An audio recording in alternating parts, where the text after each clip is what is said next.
E Ei, Simone, querida. Então, Simone, muito obrigada por estar aqui, né? Nem sempre é fácil. Eu sei, o seu cabelo está lindo. Eu tava ah, isso com você, que eu vi você na outra live, né? Adorei o corte, adorei a cor, adorei tudo, viu? obrigada.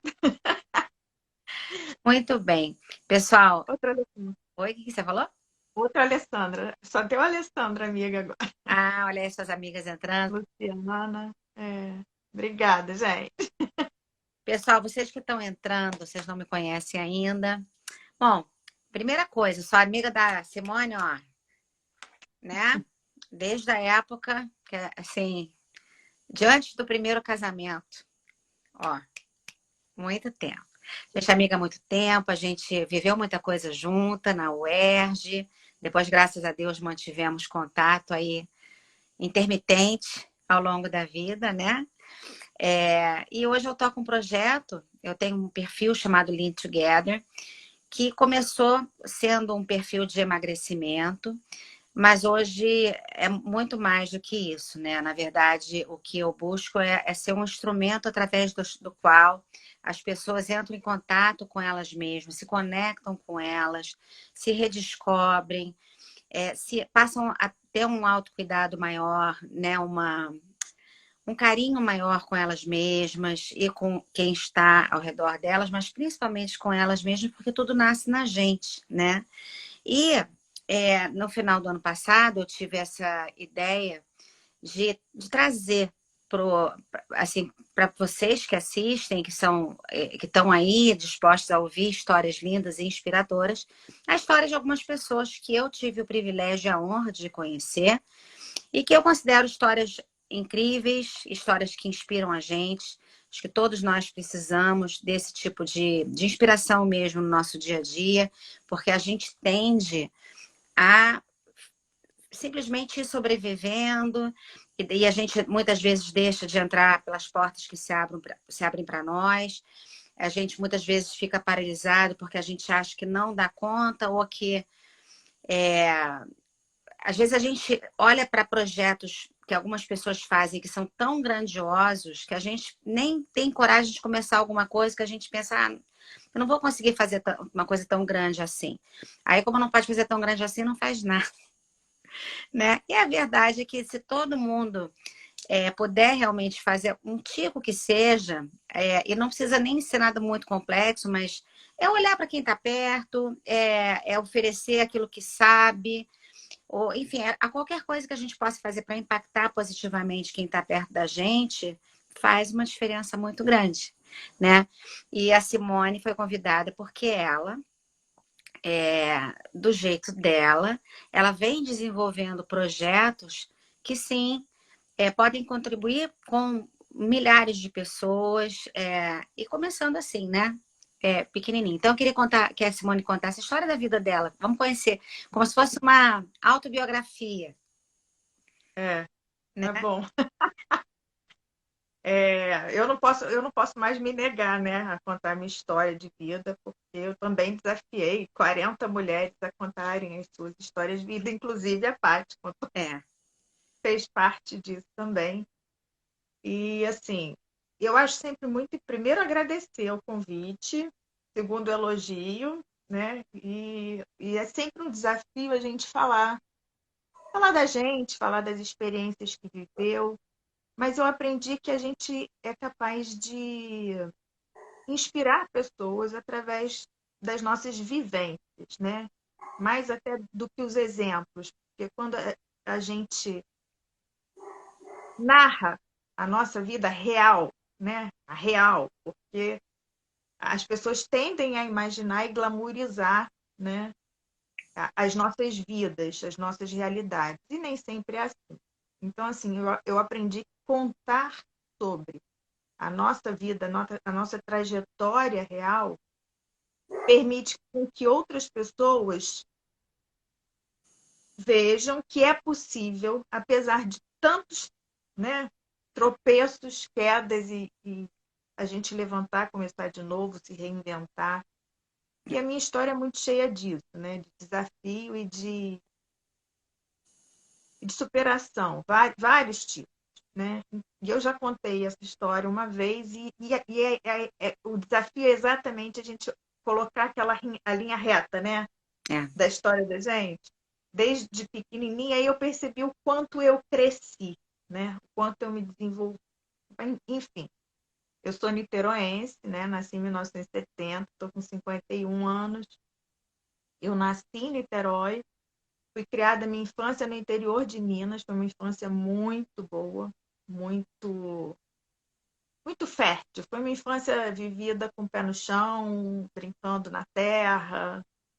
Morava numa cidade que, na verdade, tinha, sei lá, 6 ou 7 ruas além da praça, e na frente da minha casa era uma fazenda. Então, assim, uma infância memorável.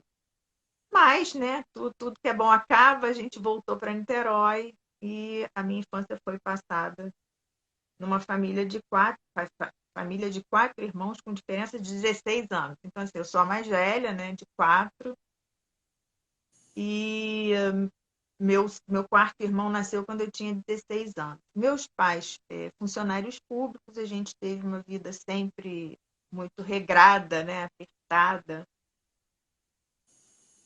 E como é que eu posso dizer? Eu fui desafiada desde muito cedo, e aí eu acho que é importante dizer isso, né? O que eu gosto sempre é por que a gente se torna aquilo que a gente se torna. E a gente se torna aquilo que a gente se torna desde muito pequeno, né? Tudo aquilo que a gente recebe desde pequenininho contribui para a nossa formação, para o nosso crescimento e o desenvolvimento das nossas habilidades, potencialidades e personalidade. Eu sempre fui muito, muito tímida. Assim, é uma dificuldade imensa de me posicionar desde pequena, de falar, né, de ficar em público, fazer amizade. Era uma coisa que, para mim, quando até a adolescência, era algo muito forte, né? Reputo isso aqui, a presença de 2 mulheres fortíssimas na minha vida, que praticamente ocupavam todos os espaços possíveis e imagináveis, e com toda aquela rigidez e aquela força, exigiam de mim também a mesma força, a mesma, né, rigidez, e exigiam de mim o que a gente tem o hábito de exigir até hoje. E aí eu posso começar a falar assim da construção para eu chegar onde né, o meu lugar de fala hoje. Meu lugar de fala vem de lá, dessa maternidade ancestral fortíssima que exigia de mim uma perfeição muito grande. Então, assim, e a gente sabe o quanto essa busca da perfeição, ela não só é ilusória, porque ela não vai existir nunca, mas como ela se torna um peso para a gente sempre. É cruel. Né? Então, eu tive uma mãe e uma avó, foram uma grande referência de educação para mim, daquela época que ao homem cabia prover e à mulher, né, ser o sustentáculo da família e da educação dos filhos, a elas coube a nossa formação. E em cima de mim, em especial, sempre houve uma cobrança muito grande. Eu fui ensinada desde cedo que eu tinha que ser independente, autônoma, e que eu tinha que lutar pelo meu espaço. Isso era uma fala recorrente das mulheres da minha vida. Se por um lado eu tinha toda essa exigência, né, de ser perfeita, era perfeita em quê? Né? A gente não pode ser perfeito em tudo. Então, eu sempre fui muito cobrada com relação à educação, né? O que de melhor podiam me dar era os estudos. E desde cedo eu fui cobrada a ser a filha perfeita, a irmã perfeita, a aluna perfeita, a menina obediente, educada, comportada, né? Metade da minha família é mineira. Eu tive que aprender a cozinhar muito cedo, bordar, costurar. Então, assim, você começa a ter que se dimensionar e de forma muito, sempre, com muita cobrança com relação a resultado e perfeição. E isso sempre foi um peso para mim. Se, por um lado, eu era muito boa nisso, né? Me parecia que eu não podia ser boa em outras coisas, porque eu era elogiada por ser boa aluna, boa filha, educadinha, comportadinha. Mas eu, por exemplo, nunca recebi um elogio com relação ao meu aspecto físico. Ao contrário, se cuidar era chamar de vaidade, né? Eu tenho uma formação aí um pouco, né, de religião, do catolicismo, que meio que penalizava ou punia, ou era pecado a vaidade. Então, assim, não era um valor, né? Me cuidar pessoalmente de mim, da minha pessoa, do meu físico, não era um valor. O valor eram aspectos morais e éticos e a performance no estudo. E assim eu fui, né? E aí você desenvolve isso durante a infância, constrói um tipo de personalidade, porque você, na verdade, vai medindo o seu valor através do elogio com relação à performance naquilo que você é exigido. E eu ia muito bem, né? Ia muito bem, porque na escola eu ia muito bem, então eu recebia elogios com relação àquilo, e isso fazia parte do meu, né, da construção do meu eu, do meu valor. Na adolescência, isso ganha uma outra conotação, porque você, na adolescência, começa a se descobrir enquanto mulher, né? A sua mulher vai sendo construída, você começa a se interessar, né, por relações interpessoais, namoro e tal, paquera. E aí vem o problema da timidez, que eu não construí. Então, assim, e construindo uma cabeça meio difícil de menino aguentar, né? Porque quando a gente, eu falo, quando a gente sabe muito, quando a gente é muito inteligente ou estuda muito, a gente chega num nível de conversa que é difícil você ter, né? Conversas. Então, assim, eu consegui ter um grupo de amigos muito restrito que tinha o mesmo jeitinho que eu, que era o quê? Os nerds, os CDFs, na época, né? Era bem por aí.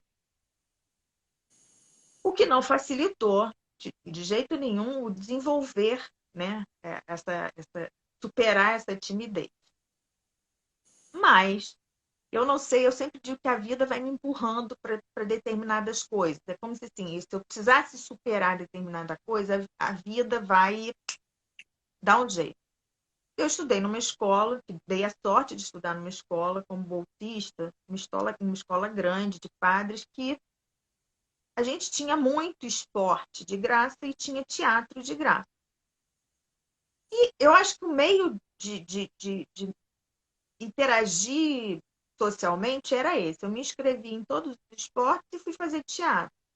O teatro me possibilitou perder um pouco dessa timidez, aprender né, impostação de voz, expressão corporal. A dança fez a mesma coisa e o esporte me permitiu ganhar amigos diversos, né? Sair daquele grupinho.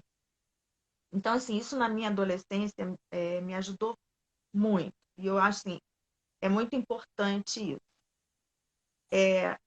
Permanecia sem a cobrança da beleza, né? Então, assim, Deixa eu te perguntar uma coisa. Quando você foi fazer teatro e tal, você já estava morando de novo em Niterói?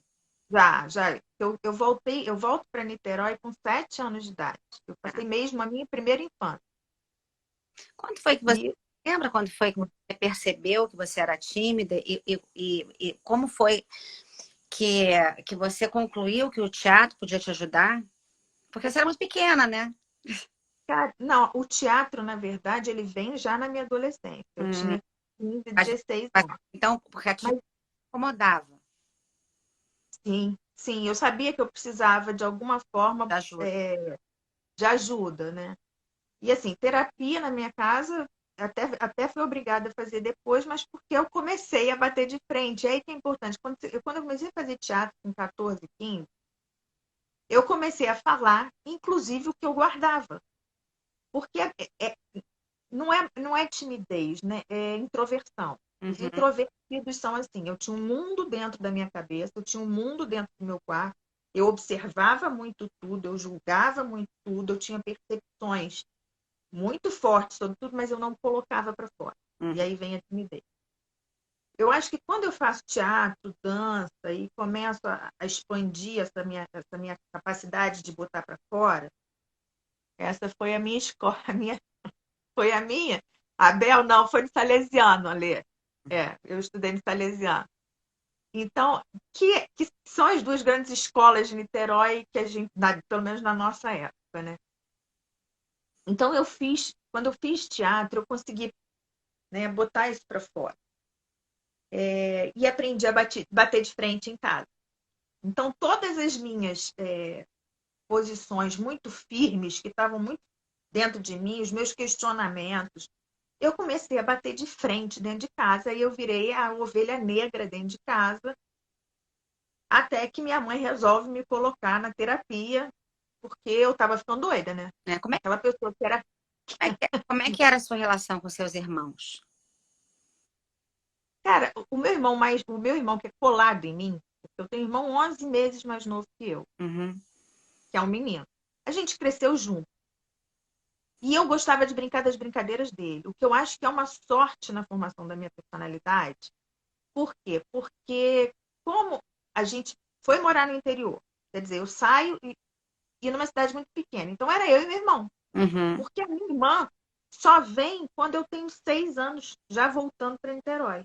A terceira. Então, assim, essa minha relação com meu irmão, viver a infância com um irmão que tinha quase a mesma idade que eu, e eu sempre achei as brincadeiras dele mais interessantes. Então, assim, eu fui muito moleca. O que é muito bom, né? Eu vou até mostrar, eu estou lendo um livro que eu acho assim, fantástico. Estou achando fantástico. Corajosa, assim, perfeita, não. Fala muito da construção do gênero, né? Como a gente cria meninas para serem princesinhas, para serem comportadinhas, e como a gente cria meninos para serem corajosos, audazes, aventureiros. E isso é muito ruim, porque constrói um perfil muito bacaninho enquanto a gente é pequenininha, né? E está ali vestida de frufruzinho. Só que hoje, cada vez mais cedo, a gente está sendo exigido das adolescentes e das mulheres uma coragem de vida. Mas você não acha que assim, eu tô aqui pensando, você tá falando, eu tô aqui pensando, eu também era igual a você. Eu lembro que a maior indignação que eu tive na minha infância foi com os meus irmãos tinham um Autorama, que era um negócio super legal. E a gente não podia brincar, porque eles não deixavam. Cara, Autorama era muito legal, você lembra? Cara, Lembra? Mas eu brinquei de tudo isso, eu brinquei de Autorama, de Forte Apache. As minhas bonecas eu tinha, mas eu deixava todas enfileiradas, arrumadinhas, eu achava aquilo chatíssimo. O máximo que eu fazia era arrancar a roupa da boneca, os laços da boneca, fazer outra roupa para a boneca. E botava lá na estante de novo. Porque tem a coisa do trabalho manual, né? Que eu preciso fazer. O penteado das bonecas. Mas o que eu ia falar é o seguinte: você estava falando sobre essa questão de como a gente cria, as crianças, né, antigamente eram criadas para que os meninos fossem corajosos, blá blá blá, e as meninas recatadas e blá blá blá. Bem estereótipo mesmo, né, da doninha de casa e tal. Mas você repara uma coisa curiosa. Se você pensar em todo o universo de pessoas que você conhece, eu tenho certeza que muito rapidamente você consegue fazer uma lista grande de mulheres muito corajosas. E o homem, você consegue? Pois é. Então, são os estereótipos. Como de uma certa maneira, até isso fez com que a gente, porque a gente cresceu com esse espírito de luta, né? Assim, tipo assim, como assim eu não vou brincar com a Autorama? Que é muito melhor. A gente começou a lutar, entendeu? E se tivesse sido tudo igual, será que a gente teria ficado tão corajosa assim? Não, eu acho que a gente fez parte de uma geração, e eu vou falar assim, que foi uma geração que eu reputo bacana. Primeiro, assim, olhando até a moda. Quando eu paro para pensar na moda, a gente não tinha. As roupas dos meninos e das meninas eram mais ou menos a mesma coisa. O tênis era o tal do tênis Headley, que era o sonho de consumo de todo mundo. Sei lá, tinha mais um outro. Era mini saia jeans ou short jeans e camiseta. Né? E casaco jeans ou moletom. Era o que todo mundo vestia. O que alterava era o short para saia. Então, assim, a gente viveu uma época em que a gente ficava muito misturado com os meninos, principalmente na adolescência. E eu acho que isso foi muito bom para a nossa construção. Eu percebo, por exemplo, hoje, um distanciamento mesbla. Olha só quem tem 50 lembra da mesbla. É, Mas é isso mesmo. Então, assim, eu acho que hoje, né, e esse livro fala muito isso, essa geração, a geração da minha filha, por exemplo, que está com 15, elas estão construindo um negócio que existia lá nos anos 50. É uma exigência de uma perfeição física, de uma beleza meio que montada para a rede social. E eu acho que isso é a transformação da rede social. Assim, é, elas precisam se montar, né? é, Montar uma perfeição para mostrar para o outro, é. que era o perfil da mulher da década de 50, que foi meio que rompido pelas nossas mães, porque elas tiveram que entrar no mercado de trabalho. E nos ensinaram que a gente tinha que ter um outro. Agora, hoje, eu percebo assim, se elas retrocederem, isso vai ser muito ruim. É, mas Porque a gente conseguiu. o que eu vejo, desculpa te interromper, até falando da minha filha, por exemplo, a minha filha mais velha é 14, né? A minha tem 22. A minha filha ela já tá numa vibe assim, ó, nem cogita, obviamente, ser sustentada por homem. Pelo contrário, hoje o que ela cogita, ela até imagino que pense em se casar, mas ter filho não. Porque aí já é também um extremo, né? Porque não quer perder a liberdade, porque etc, etc, etc, né? Então, assim, as coisas vão evoluindo. Eu acho que até nesse momento existe um extremo que também não é interessante, né? Mas você falou essa história da sua mãe, da sua avó, que criaram você para ser independente. A minha mãe está até aqui assistindo a gente. Eu me lembro da minha mãe falando isso com muita clareza também. Minha filha, tipo assim, faça o que você fizer, seja independente. Eu fico pensando o tanto de trauma, não da minha mãe nem da sua, mas das mulheres em geral, que veio com essa falta de independência. Porque quantas mulheres e histórias a gente soube que carregaram casamentos horrorosos a vida inteira e às vezes apanhavam, às vezes eram traídas, e aí nunca puderam se separar porque não podiam se sustentar.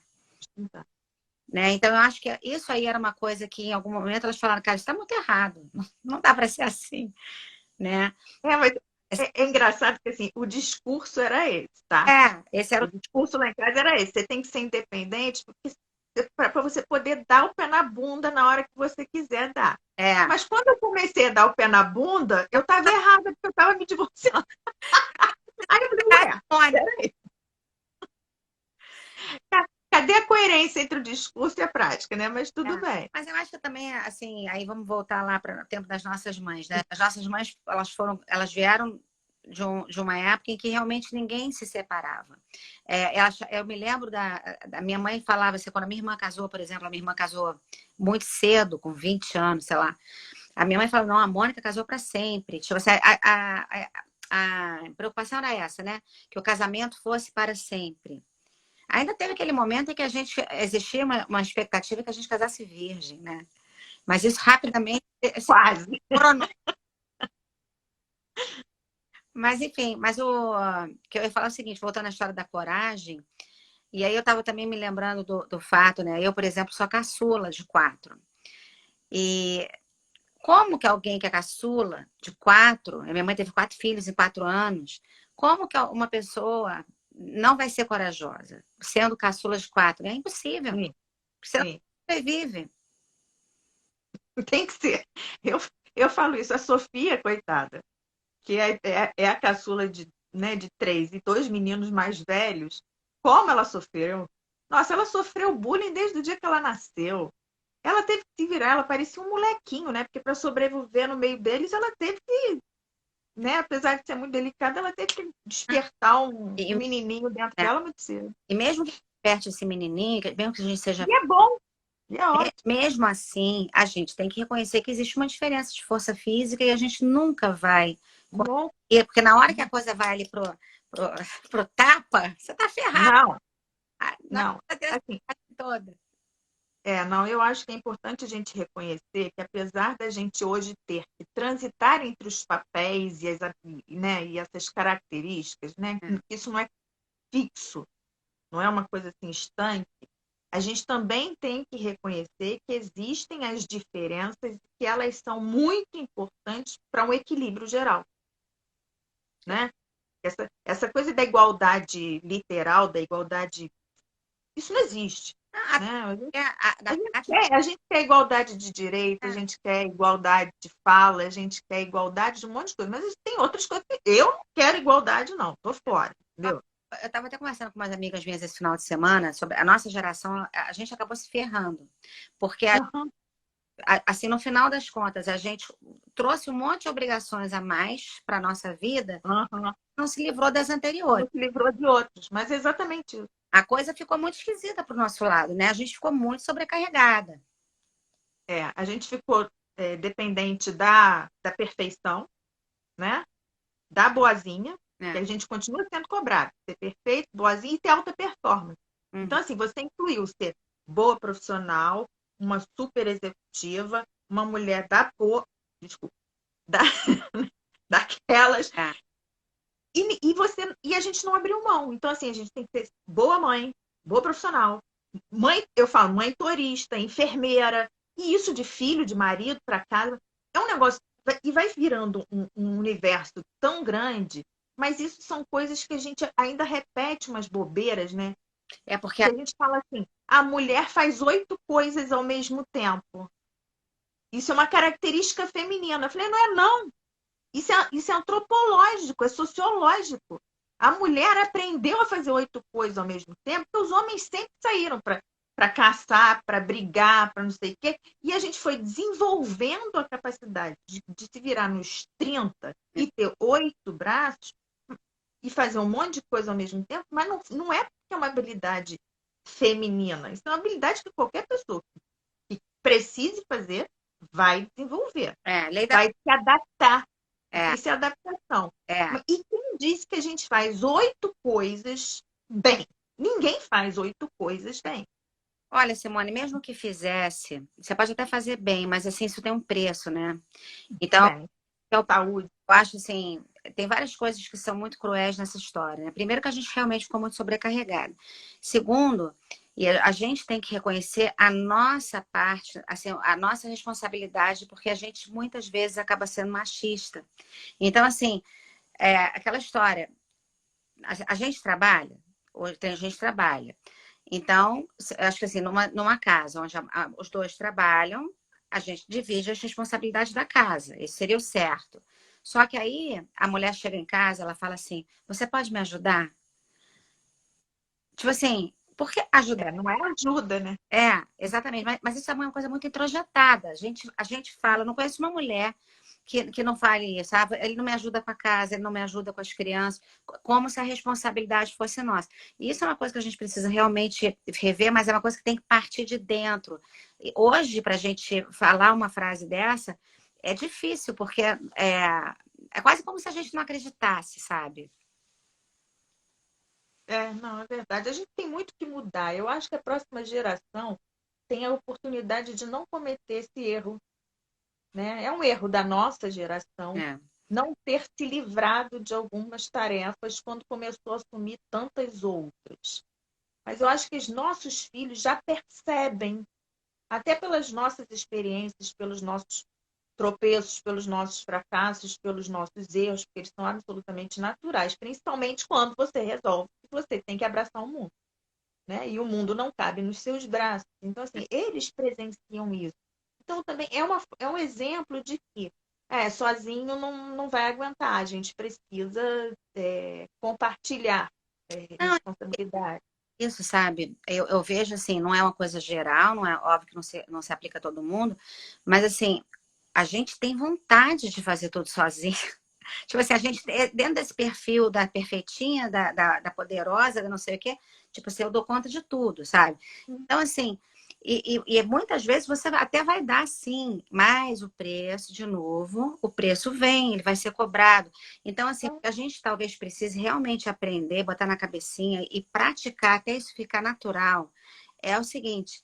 Eu até daria conta de tudo, mas eu não quero dar conta de tudo porque fica muito pesado para mim. Então, eu preciso de uma vida mais leve, E a Alessandra está falando que a gente precisa saber delegar, é verdade. Saber delegar e até entender o seguinte: isso tem que se virar uma coisa normal, uma coisa natural, uma coisa assim, tipo, eu não vou delegar porque eu preciso delegar. Eu vou delegar porque é justo, porque a minha vida pode ser mais leve, porque não há necessidade de toda essa carga estar em cima de mim, mesmo que eu consiga dar conta, sabe? E etc, né? Até que fique muito claro que as coisas podem ser diferentes. Então, aquela coisa, organizando tudo direitinho, fica tudo muito bem, então todo mundo se beneficia. Você é muito parecido comigo, você tem essa coisa, né? Eu vou organizar, vai funcionar, vai, né? Tem um lado nosso que é muito parecido. É, Mas eu tive uns ganhos, né? Você sabe que eu tive, assim, a gente já saiu completamente da linha do tempo, é. mas eu tive uns ganhos quando o peso foi grande demais e eu caí na cama, né? E você sabe que eu aprendi a falar umas coisas que são maravilhosas, assim, não, não tenho poder imenso. Maravilha. Não, não vou fazer. Ih, mas a casa vai cair. E daí? Vai cair? Vai bagunçar? E daí?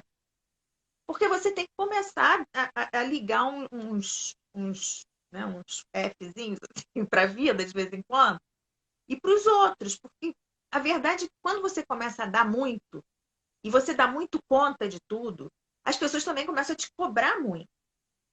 Né? Tipo, manda para ela porque ela dá conta. E joga nela porque ela dá conta. E você vai ficando tão sobrecarregado que, né, chega uma hora que a vida cobra. E cobra feio. E cobra na saúde da gente. Então, assim, nesse meu percurso, eu tive que cair e levantar várias vezes. Várias vezes. E o preço foi sempre a saúde, seja física, seja mental. Então, eu não recomendo para ninguém, né? Acho que a gente pode até voltar mais lá para Não, falar, ele tá falando, para falar um pouco desses encargos. é o preço que a...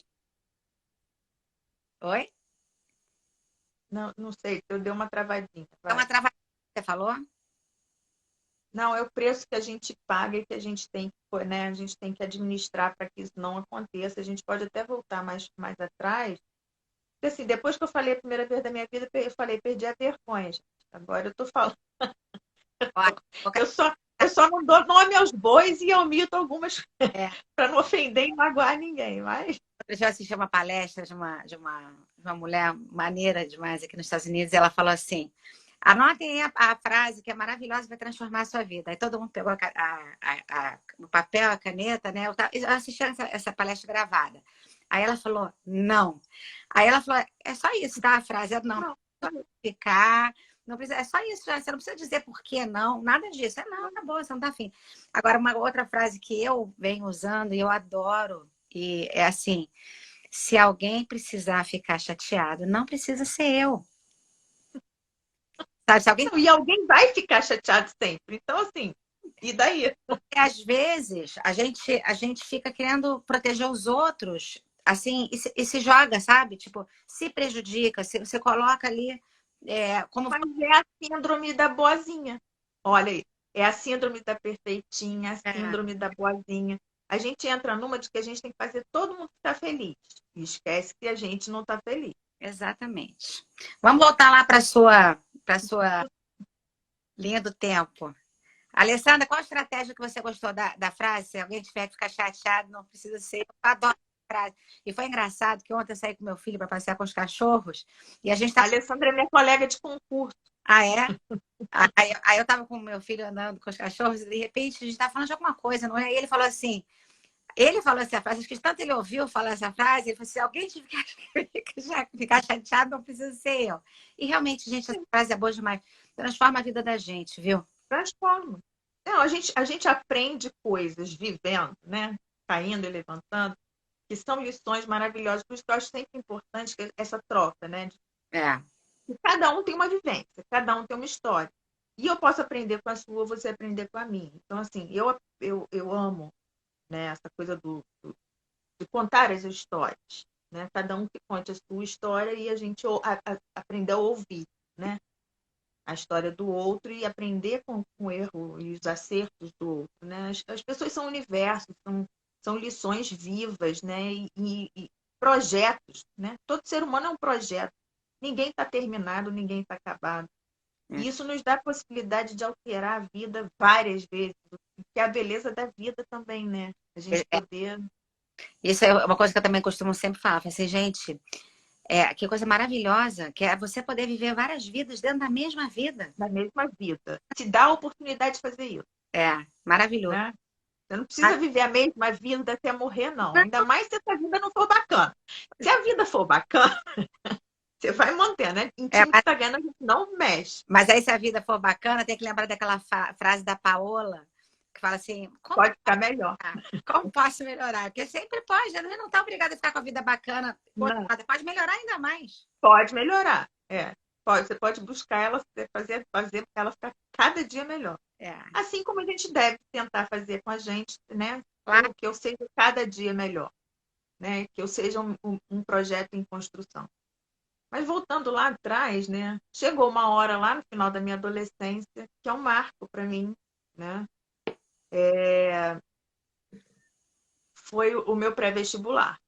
Eu sempre falo isso porque foi muito pesado para mim com 17 anos, ouvir da minha mãe que eu precisava passar na faculdade pública porque ela não podia pagar duas faculdades. Afinal de contas, meu irmão entrava no ano seguinte, pagar duas faculdades. E assim, a estudiosa da casa era eu, a alta performance nos estudos era eu. Então, eu tinha que passar na faculdade pública para que ela pudesse pagar a faculdade do meu irmão, porque meu irmão amadureceu depois. Né? E todo mundo tem um momento que dá um estalo na vida. Mas ele realmente não era o cara dos estudos, ele era o cara da bola, da pipa, do surf. E minha mãe, como boa mãe, conhecia os defeitos e as qualidades de cada filho e foi em cima de mim para explorar aquilo que eu sabia fazer bem. E me deu essa tarefa. Então, assim, o meu pré-vestibular foi um ano de muita cobrança minha em cima de mim. E, enfim, foi só estudar, estudar, estudar, estudar, estudar. A sorte é que eu tinha um namorado, que era um bom namorado, sabe? Compreendia os meus estudos, a minha dedicação. Era um cara bacana que compreendia que quando eu falava assim, olha, a gente vai se encontrar na sexta-feira, vai comer uma pizza, eu vou voltar para casa. Olha, a gente vai se encontrar no domingo, vai dar uma volta na praia, eu vou voltar para casa. Porque era nesse nível. Uhum. E, enfim, fiz o vestibular, passei para a faculdade que eu queria, né? A gente fez a faculdade junto, passei para a UERJ, que à época, né, eu não sei como está hoje, era a melhor faculdade de Direito do Estado do Rio, né? Que preparava a gente para qualquer carreira que a gente escolhesse. Então, assim, se por um lado teve uma cobrança familiar, que eu dei conta, né? Apesar do sacrifício de uma menina de 17 anos. A Lê também fez o R, só que ela é mais nova que eu. Sabe esse povo que passa logo depois que se forma? É assim, né? Ela é dessas. Na minha turma tinha uns 4, na minha turma de concurso, tinha uns 4 ou 5 que saíram da UERJ e passaram, assim, Olha. de cara. Eu não, né? Eu tive que dar uma batalhada. Porque, enfim, porque casei, né? Casei cedo. E aí tive que ralar de outros modos. Eu acho que aí também era parte da sua história. Não! Olha, você. Olha só, a gente faz o que a gente pode fazer, né? Eu Mais do que a gente pode. Quero dar um testemunho aqui para quem está assistindo. Simone foi guerreira, cara. Ela foi guerreira. A gente saiu da faculdade, todo mundo foi trabalhar. Alguns já foram para concurso e passaram um pouco mais rápido. Simone foi lá, perseverou. Enquanto não passou, a bicha não sossegou. E valeu a pena. Não. O que aconteceu? Eu trabalhei, você também, trabalhei a faculdade inteira, a gente trabalhava, né? Eu não podia me dar o luxo de só estudar. Nem antes, nem durante, nem depois da faculdade. Então, assim, a gente vai levando como dá, fazendo o melhor possível sempre. Mas, eu casei, assim, a gente formou em julho, né? Agosto, eu casei em outubro. Eu também casei. Do mesmo ano. Que coisa, gente. Sabe que a gente é casado no mesmo mês. Eu casei dia 30 de outubro do mesmo ano que eu me formei. Eu já primeiro. E aí, cara, a gente passou um perrengue, os dois muito novos, né? Eu fazia Emerge, ele trabalhava no escritório, eu saía da Emerge, ia para o mesmo escritório, fazia a família do escritório, que era um escritório de tributário, empresarial, não sei o quê. Depois eu saí de lá, eu saía, ia para casa, arrumar casa, cuidar da casa, porque eu não tinha faxineira, não tinha nada, né? Era tudo nas minhas costas.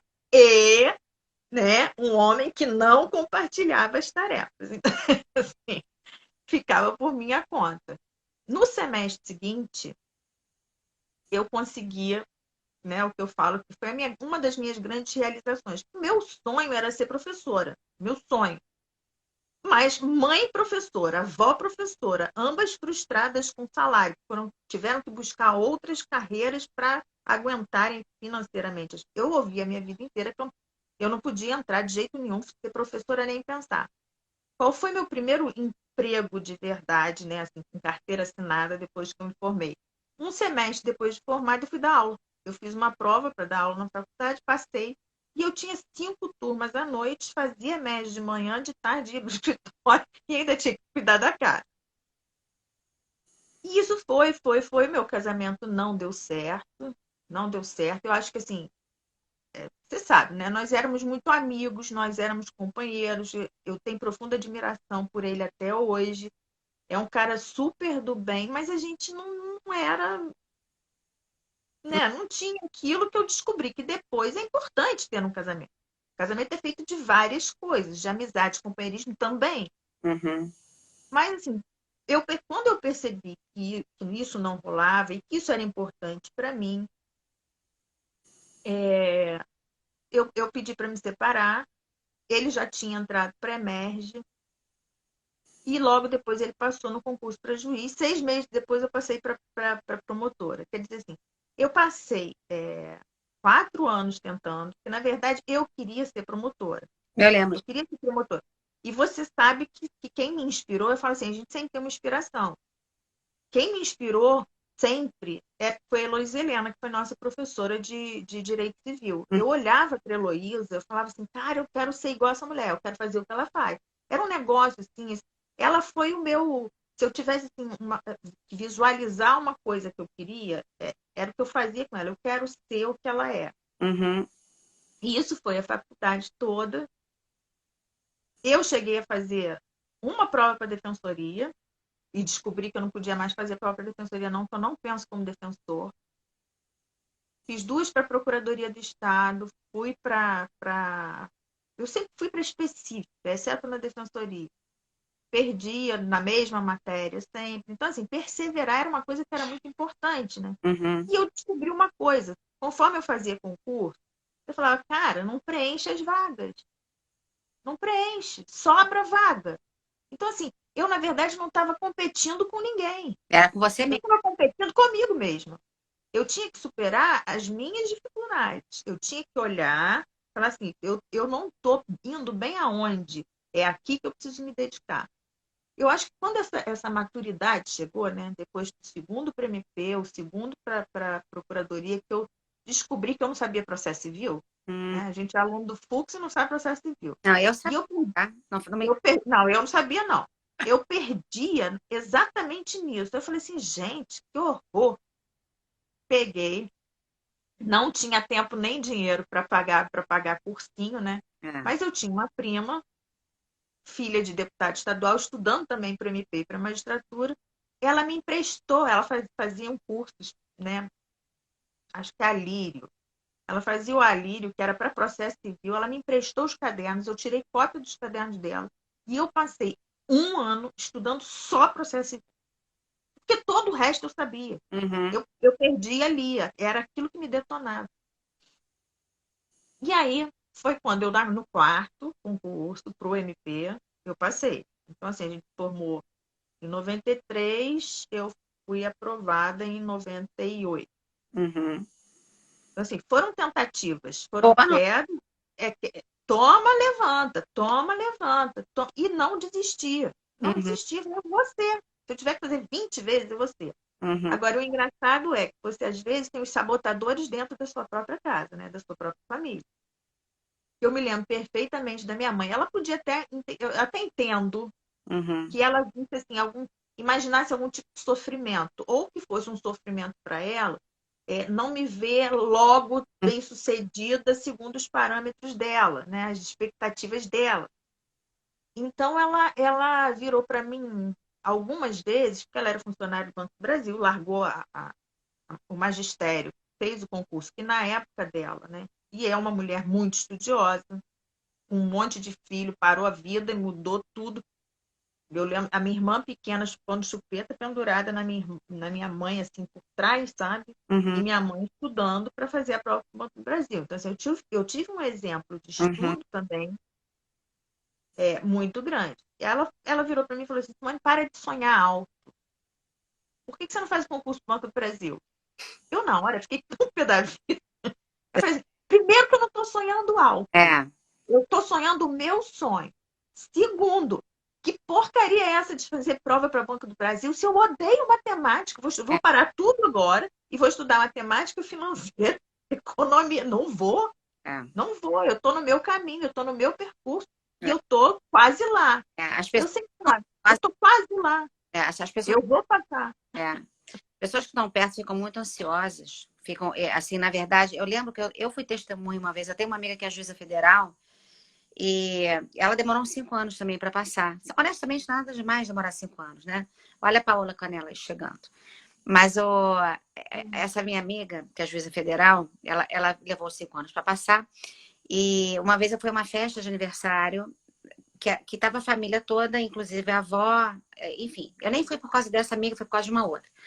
Mas aí a avó dessa menina, que não tinha passado ainda no concurso, ela virou para mim e falou assim: Fulana jogou a faculdade dela fora. Porque já passou esse tempo todo, agora não vai mais ser nada. É melhor ser vendedora de loja.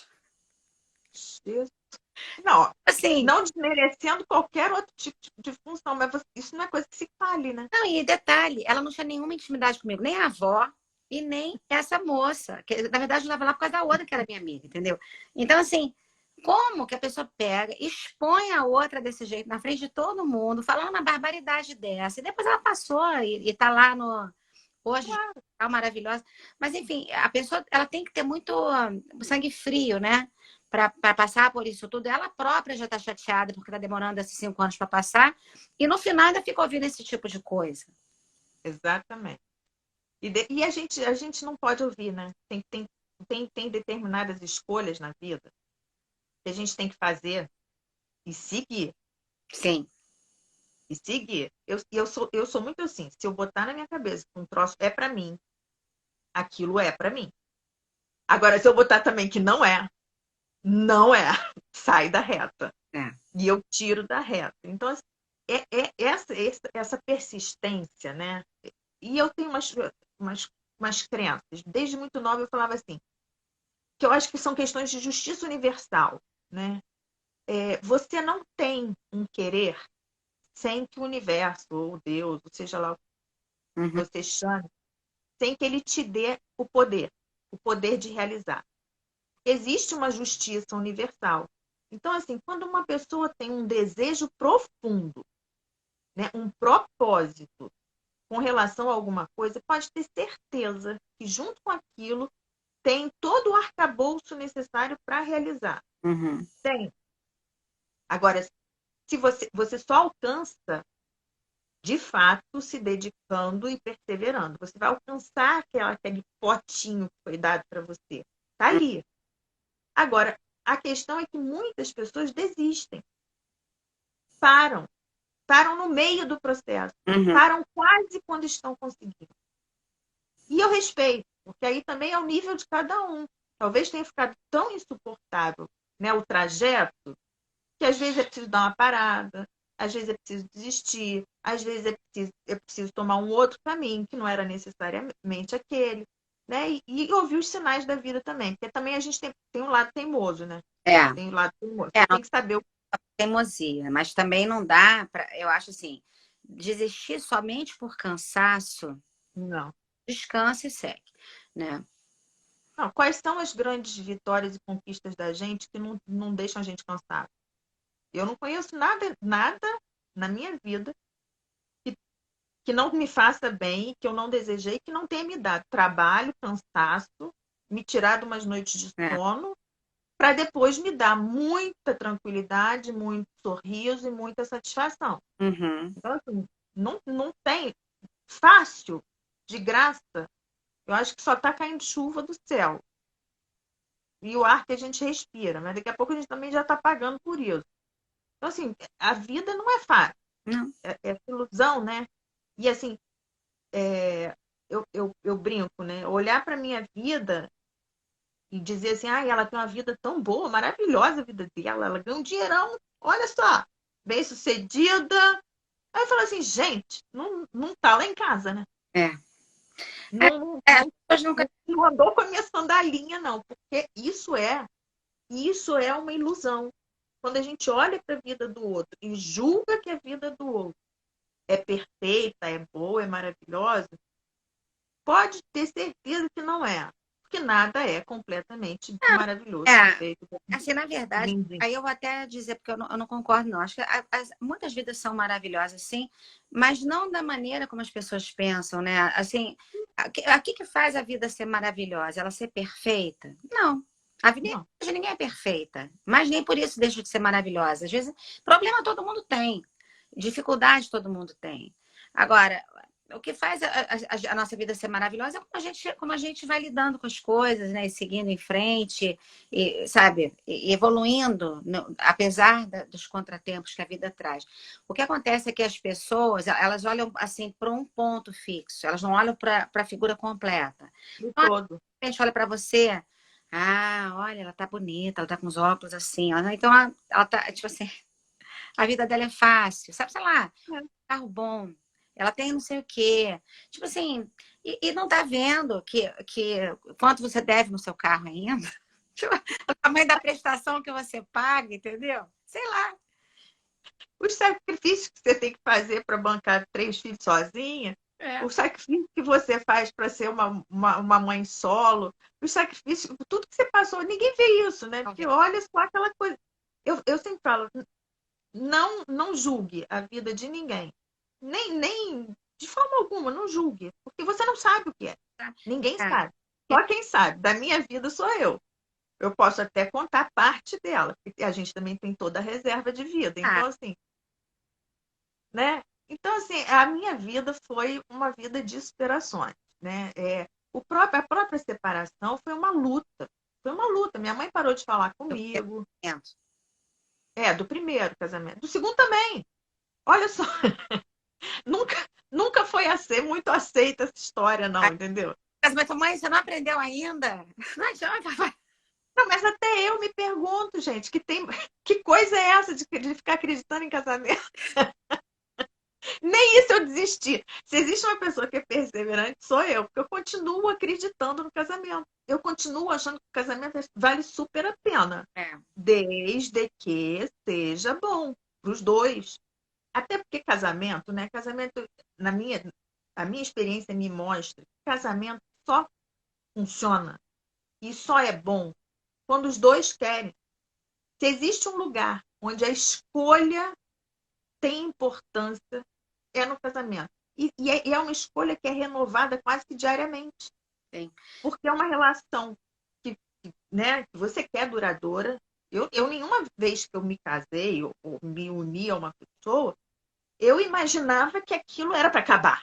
Ninguém casa para acabar. Você casa desejando que aquilo seja algo bacana que vai durar para sempre, ou É, por muito tempo, ou até a morte, né? Pelo tempo que você acreditar que você quer que aquilo. Mas tudo começa bom e pode mudar. pode. E o que começa bom pode ficar melhor ainda. Eu acredito nisso. É, assim, meu depoimento, de novo, né? Eu tô casada há quase 30 anos. Olha, é isso. Vai subir, sabe? Tipo assim, a gente, é claro, você tem, primeiro tem que valer a pena. Se você acha que vale a pena, você vai seguindo em frente e superando as fases, porque fase ruim tem toda hora. Então, assim, tem chatice, tem horas que dá vontade, assim, de, sabe, de desligar uma por uns tempos, deixa ele desligar, depois liga de novo. Essa pessoa não tem um controle, não. Só que não tem. Só que não tem. Mas assim, Ó, Rafa, ó, Rafa. ah, Ó, Rafa, Vou te falar assim, eu não posso me queixar, meu marido é maravilhoso, a gente tem uma vida bacana, mas é óbvio que a gente teve muitas fases ruins e que eu sinceramente acho assim, eu só tô casada hoje porque havia realmente muita vontade dos dois de permanecer casado, vontade de enfrentar essas dificuldades, e paciência para deixar as fases ruins passarem, sabe? Porque se não tiver paciência, você joga, você chuta o balde e desiste mesmo. Então, se tem uma coisa na minha vida que eu fui perseverante, foi isso, porque são 30 anos, né? Assim, não pense que foram 2, 3 fases ruins, não, foram certamente mais de 30. é, é assim, eu não sou muito tolerante, não, nem muito paciente. Talvez seja isso. Então, é, Talvez seja isso. também tem É porque o importante. meu nível de tolerância para determinadas coisas não é muito É, alto. e uma coisa que eu. Mas eu confesso assim, falo isso com muita tranquilidade, eu confesso que eu sempre fui muito coerente nas escolhas da minha vida para muita coisa. Nas minhas relações eu não fui. Eu hoje, né, depois de muito tempo, talvez agora, quase perto de 50, eu hoje tenho a consciência de que eu escolhi mal. Uhum, Meu irmão falava assim, você tem dedo podre. Eu não gosto desse tipo de coisa, porque dedo podre dá aquela noção assim, o dedo está aqui. Se eu não arrancar o dedo, eu continuo com o dedo podre. é. Não é isso, né? Mas as escolhas têm que ser coerentes com você, com a vida que você quer ter, né? Com a sua personalidade. E eu fiz escolhas que foram incoerentes comigo. Então, Uhum, assim, eu trago para mim a responsabilidade é. É. de que, de que não dure muito, porque chega uma hora que aquela minha incoerência na escolha lá atrás tem um peso na frente. Uhum, E acaba.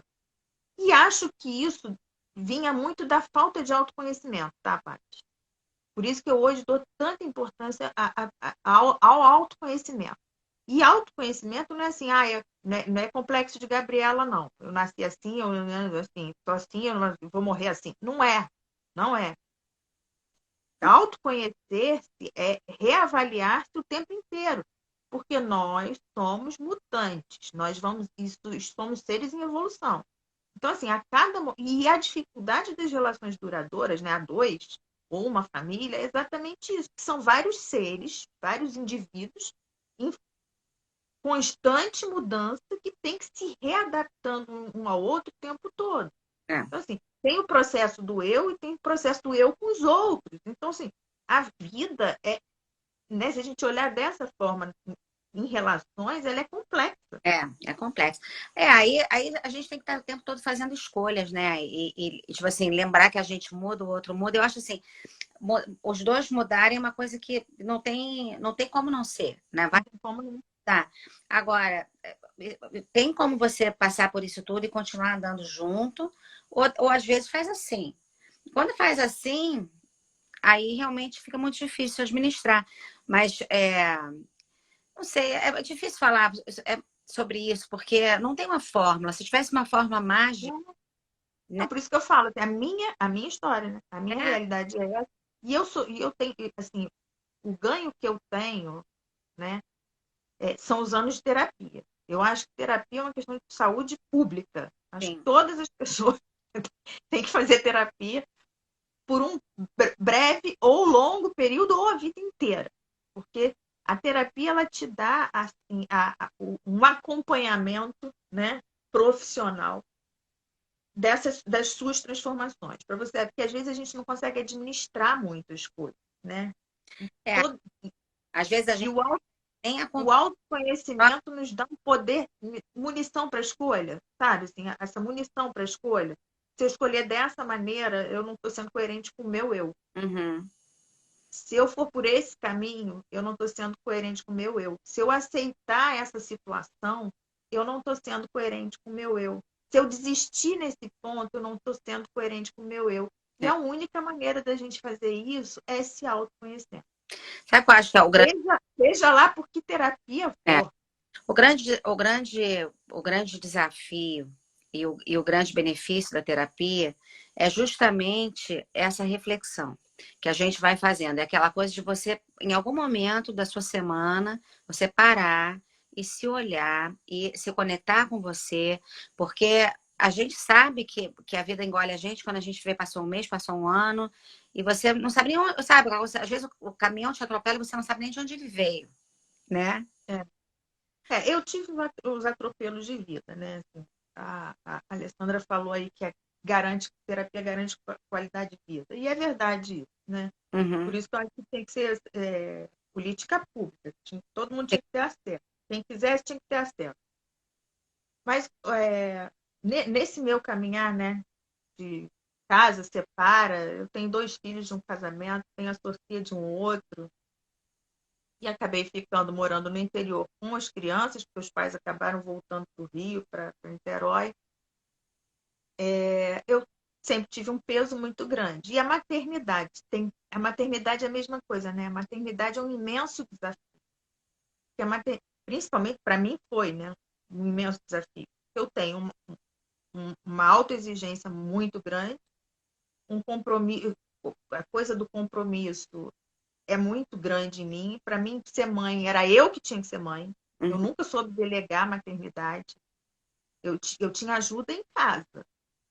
Agora, com as crianças, eu nunca tive. Então, assim, aí entra a perfeição de novo.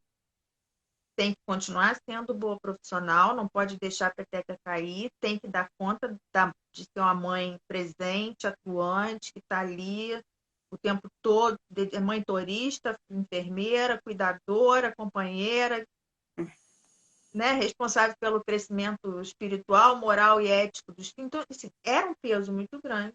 Ainda é, porque eles ainda estão aí no processo. É. Estão começando a fazer seus voos, mas ainda estão no processo. Então, assim, até a maternidade, né, o maternar ou paternar, criar filhos, que eu fiz quase sozinho, também teve um peso muito grande. E eu tive 2 momentos na minha vida que me marcaram muito, né? O primeiro deles foi. E eu acho engraçado é que quando você cai, é que você se renova, né? É. É como se a vida te obrigasse à renovação. Em 2011, na catástrofe de Friburgo, né, a catástrofe climática, né, eu tive, porque tinham poucos colegas aqui, eu tive que trabalhar com a recepção dos corpos que eram encontrados soterrados. Fiz isso por 10 dias, sem dormir.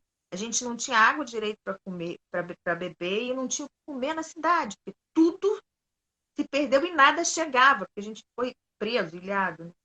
A situação foi uma situação de calamidade mesmo absurda. Uhum.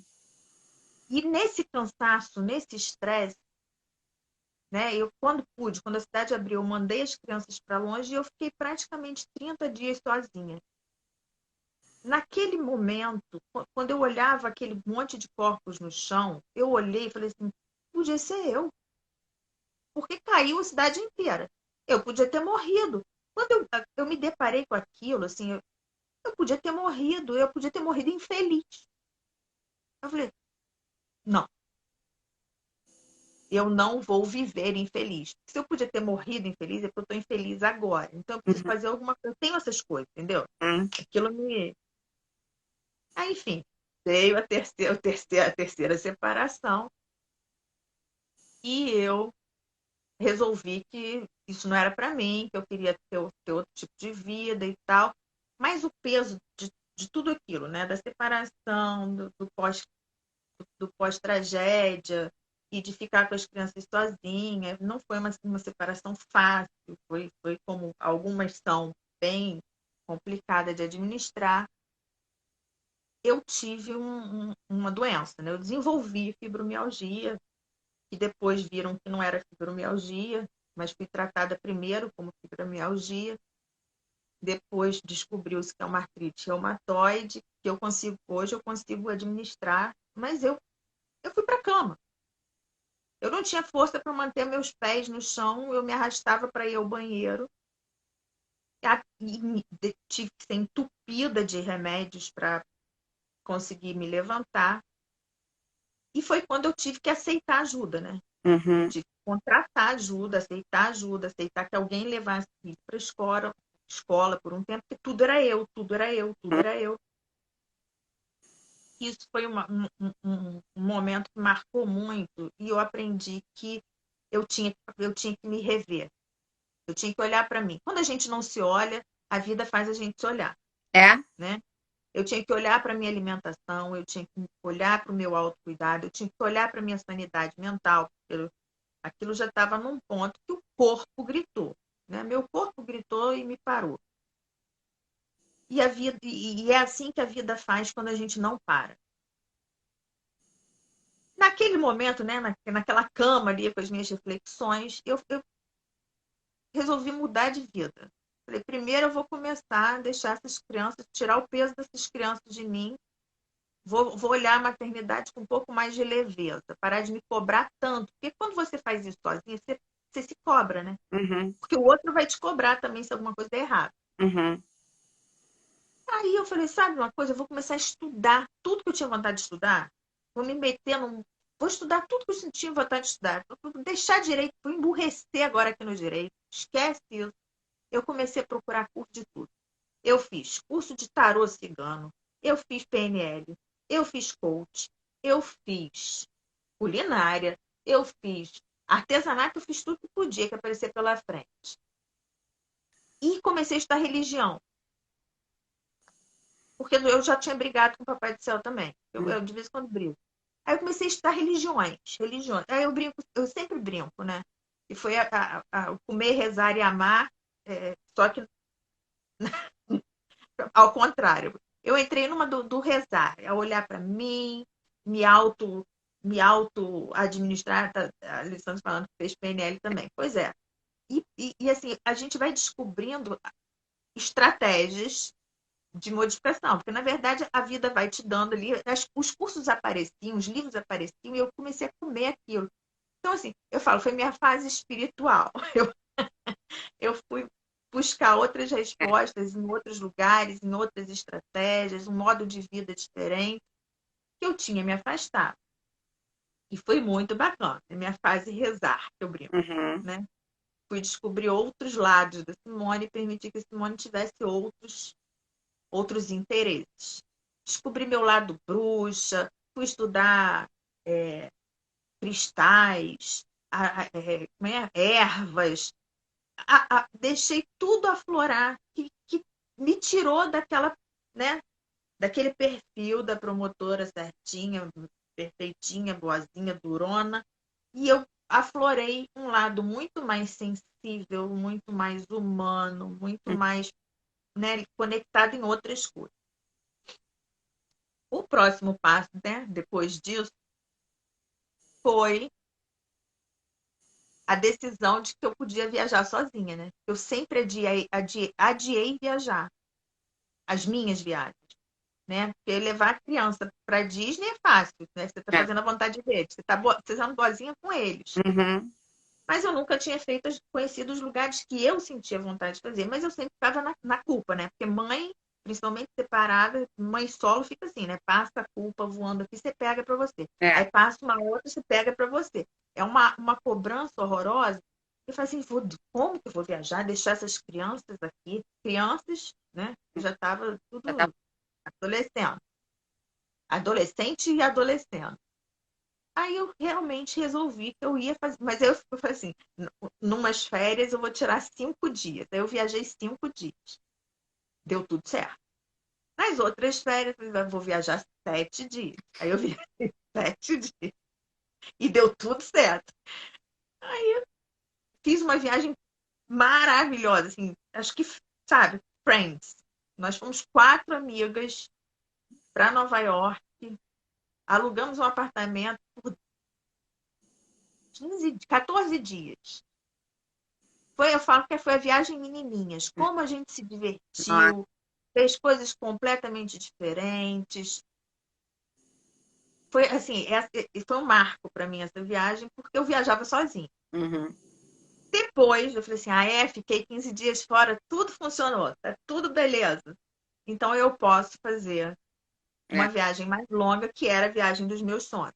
Né? O meu sonho era conhecer a Itália, e era conhecer a Itália de cabo a rabo, tipo mochileira. Era uma maletazinha que eu carregava assim para qualquer lugar e uma mochila nas costas. Eu passei 26 dias fora de casa, em, em, em, em ano letivo, tá? Acho que foi abril que eu fui. Uhum. Foi abril. Ou foi abril ou foi setembro. Eu fui com eles em aulas. Organizei tudo, arranjei van, botei uma pessoa na minha casa que ficou os dias todos. Eu pensei, e todo mundo vai ficar bem e eu vou ficar ótimo. Fui. E foi uma viagem maravilhosa. Eu tive uma amiga que virou para mim e falou assim: olha só, você precisa aprender a paquerar de novo. Na Itália é perfeito para isso. Você leva um monte de óculos escuros. Você é muito tímido, você fica baixando esses olhos quando alguém olha para você. Não, bota os olhos escuros e sai olhando. Porque lá, a Itália é um mar de gente bonita e se prepara porque você vai ser cantada. Você vai ser elogiada na rua. E foi. Então, assim, eu voltei, eu voltei da Itália me achando. Porque eu botava os óculos escuros e o italiano tem um jeito muito bacana de admirar o belo, né? Eu falo assim, aprendi na Itália a admirar o belo que era também, que faz parte do aprendizado, né? Uhum. É, e eu achava engraçado o jeito que a gente no Brasil, a gente é paquerado de uma forma tão violenta, né? Um É. negócio muito, assim, baixo. E o italiano não tem esse jeito, não. E eu acho que por ele admirar o belo, quando ele vê algo que é belo, é um olhar, assim, de admiração. É um olhar que te... Eu sempre brinco, você escrevi um texto sobre isso, né? Eles olham você nos olhos primeiro, depois eles passam o olho por você inteira, volta para os seus olhos. Se gostou do que viu, você pode ter certeza que vai passar por você e vai falar assim, belíssima. E só. Você pode olhar para trás que ele não vai olhar para trás. Então, assim, é esse aprendizado e mais, eu olhar para mim e reconhecer que eu era uma mulher que Uhum. tinha atrativos físicos. Uma coisa que para mim nunca foi questão. Nunca foi. Uhum. Nunca foi. Eu nunca olhei para mim pensando assim, eu tenho uma beleza, eu vou me maquiar porque eu vou ficar melhor. Não, era um negócio assim de deixa isso para lá porque isso não tem valor, Uhum. né? Esse autocuidado com o físico, com o corpo, com a saúde, né? A minha saúde tinha ido pro beleléu. Mas, e aí eu tomava remédio e fazia dieta, que era para a doença não voltar, né? Era só para a doença não voltar. Mas olhar para mim, cuidar de mim, foi o ganho dessa viagem na Itália, que foi em 2014. Daqui a pouco faz 10 anos. Quer dizer, eu estou numa caminhada aí que tem uns 8 anos que eu estou melhor comigo. É, mas eu lembro direitinho das fotos dessa viagem. Eu acompanhei essa viagem, foi muito legal. Nossa, eu curti Mas muito, muito. uma coisa, você sabe que você foi aos poucos redescobrindo na verdade, trazendo para a sua vida tudo isso que vai nutrindo a sua alma, né? Quer dizer, porque antes você ia sobrevivendo ali do jeito que dava. E eu me lembro, Simone, sinceramente, eu me lembro disso desde que a gente era da UERJ. Você sempre foi muito rígida, né? Você era rígida, assim, em geral, com você, com a gente. Ao seu olhar, você tá fulminando, assim, a gente, às vezes, né? Assim, sempre muito gentil e tal, mas rígida, sabe?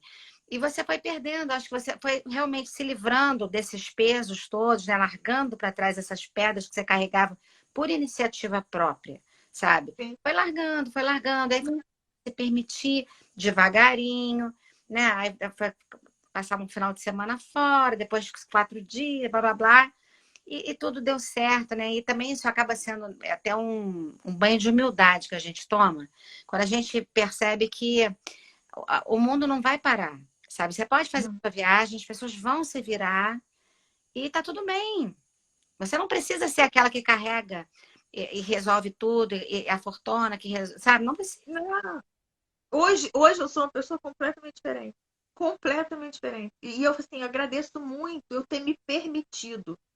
Eu acho que isso é uma questão de permissão, porque para mim era É. muito confortável continuar dentro da minha rigidez, né? Com Uhum. a vida arrumadinha e não me permitir tudo isso. Eu agradeço muito a mim mesma por ter me permitido isso, sabe? Vivenciar esse outro lado, esse outro jeito de ver as coisas, de viver, me fez muito bem. Porque tudo que a gente Ah, adquire, né, não vai embora. Quando a gente evolui, a gente não perde. Aquilo fica ali. Então, assim, é um verdade. aprendizado que fica. Então, eu hoje tenho uma leveza para a vida que eu não tinha. Não tinha. isso que você fala, eu tenho até hoje. As pessoas falam assim, nossa, você quando olha, fulmina. A gente olha para você, sabe que você não está gostando de alguma coisa. Eu fico imaginando isso no exercício da minha função. As pessoas devem ficar com medo da pessoa, né? Porque eu realmente tenho assim, um olhar muito forte, muito rígido, que talvez tenha sido desenvolvido pela minha dificuldade de falar, né? Então, assim, eu desenvolvi uma expressão tão forte desde pequena e uma rigidez, e eu sempre falo uma rigidez comigo que acaba se refletindo no outro, É. né? A Para o outro. sua O mãe, que também não é nada bem, não é nada bom. sua mãe e a sua avó, elas tinham essa rigidez também? Sempre, tem até hoje. Isso também pode explicar por que que você era assim. Olha, a gente, isso tudo faz parte desse personagem, né, que a gente vive, dessa mulher forte que vai vencer tudo, que vai ser independente. E a gente fica realmente tão. Eu acho que é uma coisa assim, tipo, nada pode falhar, sabe? Então, você não pode falhar, ninguém pode falhar. Eu já tive meu momento. Quando eu comecei a minha carreira como advogada, eu não sei se você lembra disso. Muito rapidamente eu virei chefe, você lembra disso? Muito rapidamente eu virei chefe de uma equipe, mas eu era uma fedelha, né? Hoje eu vejo que foi uma aberração ter me colocado na chefia tão novinha. E eu me lembro que, assim, eu lembro até hoje, assim, lá.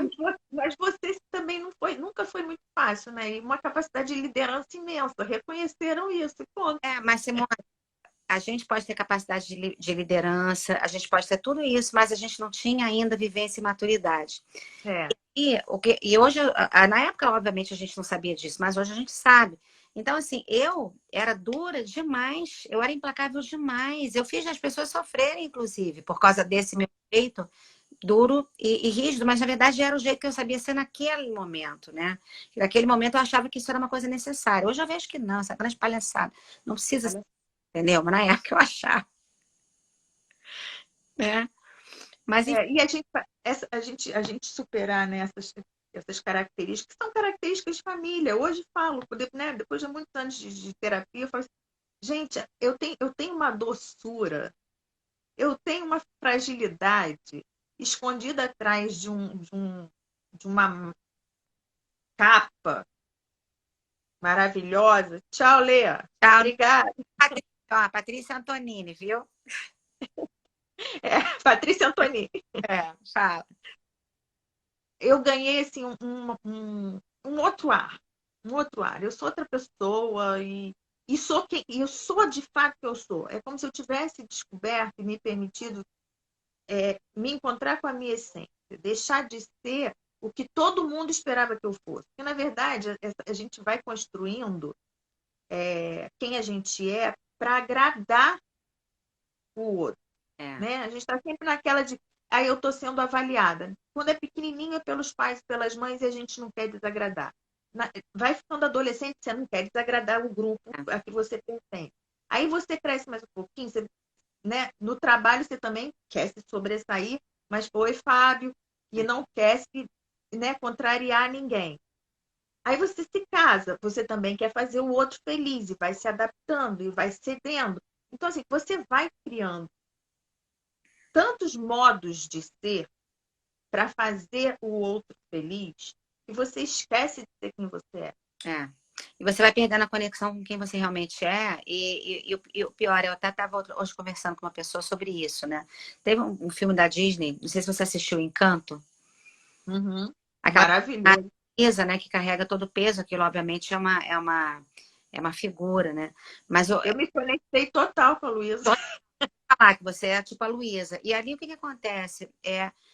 Quando a gente assume esse personagem, a fortuna, a que dá conta de tudo, é bem bizarro, né? Porque você traz para você um peso que não é seu, as pessoas começam a jogar cada vez mais peso em cima de você, porque elas acham que você dá conta.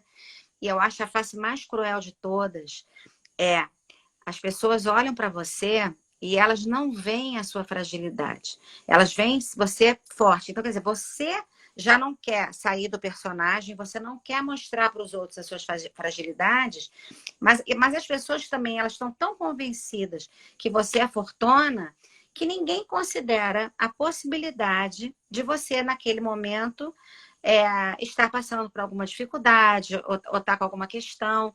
Então, quer dizer, além de fortuna e carregando o peso de todo mundo, você ainda por cima se torna uma pessoa transparente, aquela pessoa que ninguém vê. Isso é muito duro, né? Ou ninguém te vê, ou te vê com uma armadura imensa, né? Ou seja, não te enxerga. Não te enxergam, não sabem se você Não te enxerga. questão. Então, eu hoje me dou o direito de falar e de chorar. Eu não me dava o direito de chorar.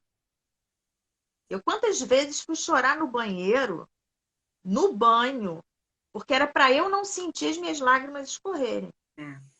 Eu não me permitia me ver triste. Isso é de uma violência total. Não é à toa que a gente adoece, tem que adoecer. Tem. Porque você não, nem nos seus momentos de solidão, sozinha, você se permite vivenciar as emoções que são naturais de qualquer ser humano. Então, hoje eu aprendi a chorar, eu aprendi a rir. Eu me dou o direito de falar assim: olha só, eu não sou forte, não. Olha só, eu tô triste pra cacete. Olha só, eu tô desmontando. E hoje eu me dou ao direito de fazer isso. Uhum. Me dou. E você sabe que eu sou meio assim, né? Eu só faço o que tá bom pra mim. Então, o que não tá bom pra mim, eu não faço. É. Eu entro e saio das coisas. Se alguém estiver chateado, não precisa ser você. Mas, enfim. Aí, né, assim, o comer, rezar e amar, eu já falei, né? Já eu rezei. Aí, agora eu acho que tá faltando. Aí o comer que eu falo não é enfiei pé na jaca, engordei, não, tá, gente? Não foi. Eu nunca fui magra, mas também nunca engordei. Eu tenho um patamar básico, médio. Mas quando eu falo do comer, foi esse meu momento de prazer, né? Eu falo assim, essa minha descoberta na Itália e depois me permitir tantos outros prazeres, que não é o comer, né? Tantos outros prazeres na vida, me permitir ser mais leve, me permitir a conexão com a natureza, que é um negócio que me faz muito bem. Uhum. Me permitir só conviver com pessoas que me façam bem. Tudo que Uhum. não me faz bem, eu não convivo mais, eu simplesmente escolhi que a partir dos 42 anos, eu escolhi, tem 10 anos, que eu ia ser seletiva, que eu ia selecionar para minha vida aquilo que é bacana para mim. O que não é, eu só posso fazer o quê? Lamentar. E seguir, É. e segue, entendeu? Mas nada se sustenta por muito tempo, né? A pessoa entra novamente, né, numa questão e aí eu tive pânico, né? Eu tive 3 crises de pânico em quase 3 anos seguidos por excesso de trabalho, de preocupação. Vem o peso de novo, né? E aí eu tive que me resgatar de novo, porque não é fácil você, né, lidar com medo, É. com ansiedade. O que acontece é o seguinte: a gente tem certas coisas, é quase como se fosse uma natureza errada, né? Assim, a coisa do comer demais, ou do trabalhar demais, ou de ser dura demais. Isso é uma coisa que é o seu natural. Embora você não concorde, é o seu natural. Você não concorda com o que eu digo, você não concorda com ser assim. Uhum. É uma coisa que, se você se distrai, isso vem. Bem, E toda vez. exatamente. Então, assim, por isso que você não pode se distrair. Você tem que estar o tempo todo prestando atenção, né? E quando, Isso. e quando você se distrai, o traco vem, aí o seu corpo vem e te mostra. Olha aí, de você de novo. Mas foi Pânico. exatamente isso. Por quê? Porque o seu modo operandi, né? Seu modus operandi é aquele. É, Aquilo está tão intrínseco é, que quando você não está consciente, porque é uma luta consciente, lutar contra o que foi construído para você, para manter o seu eu, sua essência verdadeira, é um exercício consciente. Ninguém consegue manter isso inconsciente, não. é. Foi só eu dar uma relaxada que eu entrei em processo de não tirar férias de novo, de acumular, de ficar preocupado em excesso com o filho. E aí veio a doença de novo. Foi bom porque foi mais rápido, né? Então, o negócio foi tão assustador e rápido. Mas isso é uma coisa que você tem que prestar atenção, porque se você se distrair, vai E voltar. faço de novo. Tem Eu que. não, eu não posso relaxar, né? Aquilo que a gente brinca de vez em quando, nesse processo inclusive de autoconhecimento e depois de autoamor. E Hum, aí eu entrei num processo de autoamor. Eu aprendi eu me obrigo a fazer a unha toda semana. Eu me obrigo a passar hidratante. Eu comecei a passar hidratante em 5 anos. Eu vejo gente que tem um para o olho, um para não sei o que, outro para não sei o que. Eu só consigo, eu só consigo fazer alguma coisa se eu tiver tipo um planejamento, sabe? Assim, uma lista de coisas a fazer. E Uhum. eu tenho. Passar hidratante. Secar o cabelo. Você outro dia falou de secar cabelo. Pois é, secar o cabelo. Quantas vezes eu saía igual maluca porque eu não tinha tempo de secar cabelo. O tempo de secar cabelo são 5 minutos. Acorda 5 minutos antes. É. Não, Então, é uma construção, é policialesco consigo mesmo, mas é para o bem. É é, para o bem. mas você repara o nível assim, a loucura que a gente chega. Assim, quem não tem 5 minutos, gente?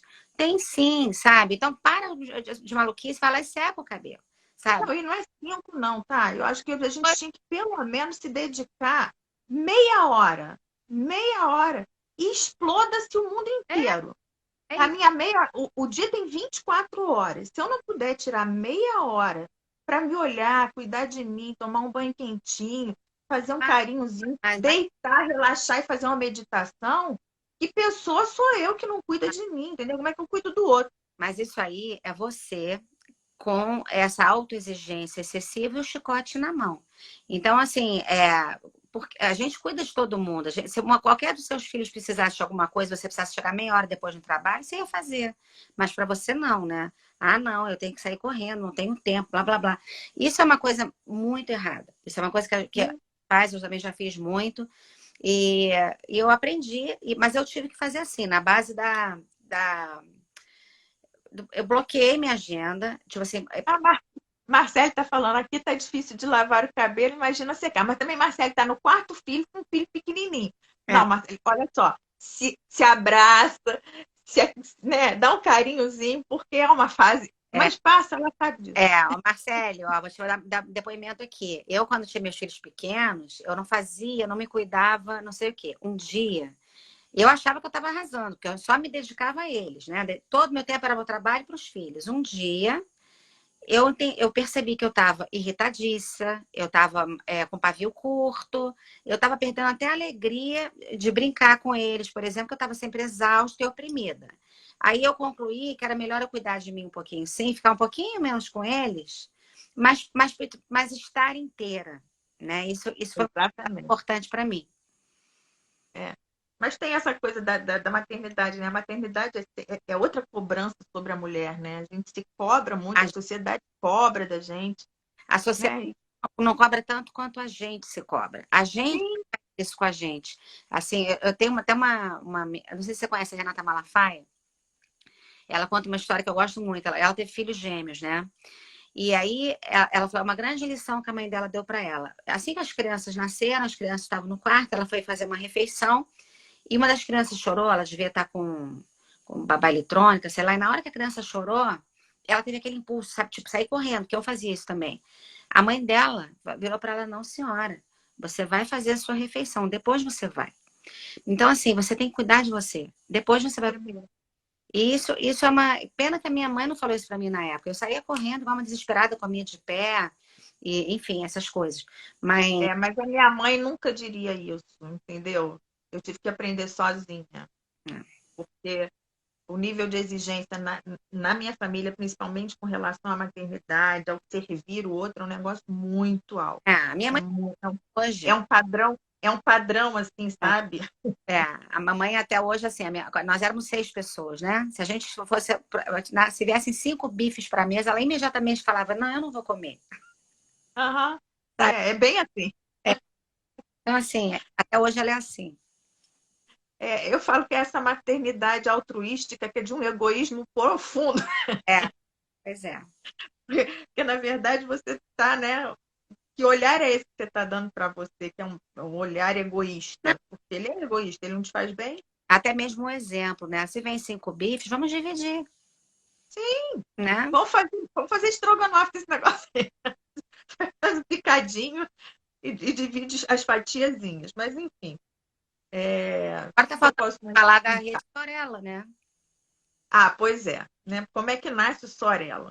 Sorella nasce, né, da minha experiência nas várias de infância de família, presenciando mulheres sofrendo muito, né? E sofrendo de todas as formas, nas separações, nos divórcios, porque não tinham autonomia, porque a autoestima ia no buraco, ou então as mães dos adolescentes em conflito com a lei, que eram normalmente mulheres muito, né, mães solo, porque a regra é que não exista um pai, ou o pai é ausente, e mulheres que estavam em profundo sofrimento, se culpando, achando né, que o descaminho do filho era uma falha dela. E isso me dava muita angústia, porque o meu papel ali era um papel distante. Né? Eu, com toda a minha bagagem, quantas vezes em audiência eu via mulheres se descabelando, chorando, né? Aquela revolta, aquela tristeza com o divórcio, com a separação, aquele homem espiziando ela, minha vontade de dizer, calma, eu já passei por tudo isso. Isso passa, é normal, mas você não pode, né? Porque ali você tem aquela coisa assim, naquele momento não é o papel que eu vou desempenhar, não é esse, né? De dar um apoio emocional, né?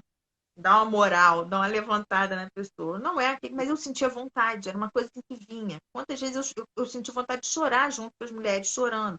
Então, assim, vem de ver esse sofrimento, essa falta de apoio. E mais, a mulher, quando passa por essas situações, ela é sempre apontada. Ela é sempre julgada como quem falhou, como quem faliu. O casamento, a mulher faliu com o casamento. Eu já ouvi isso. A mulher falha. Como assim? Porque o casamento cabia só a ela. Né? É, Era uma empresa que ela era a toda poderosa da empresa. Não. é, Falhou tudo. Falharam os dois. claro. Né? Mas então, você sempre presenciando a mulher sendo açoitada e açoitada principalmente por outras mulheres.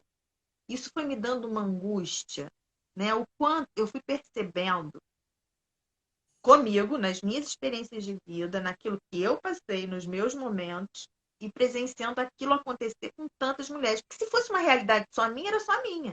É. Mas eu fui presenciando aquilo acontecer com uma gama de mulheres. E aquilo foi me dando uma aflição. E eu pensava, gente, como é que eu posso fazer para criar uma coisa qualquer que dê apoio? Eu não quero fazer nada grande. Eu moro numa cidade pequena, eu quero uma salinha onde eu possa convidar outras mulheres, uma psicóloga, uma assistente social, uma cabeleireira, uma designer de alguma coisa, para dar perspectivas diferentes de vida para outras mulheres. Então, assim, a ideia do Sorella era ser um grupo de reflexão que aconteceria, sei lá, semanalmente, para mulheres que quisessem fazer parte e dividir experiências de toda a natureza. Uhum. Quando eu comecei a ver meus filhos, né? O primeiro indo para a faculdade, quer dizer, um saindo de casa e aí o outro já não precisava mais tanto de mim, a Sofia foi ficando independente, e eu falei assim, olha, é o momento de eu botar mais alguma coisa que seja uma forma de servir diferente do trabalho. Porque a forma de servir do trabalho é uma forma muito rígida, né? Engessada, Uhum. dentro de um papel que é muito engessado.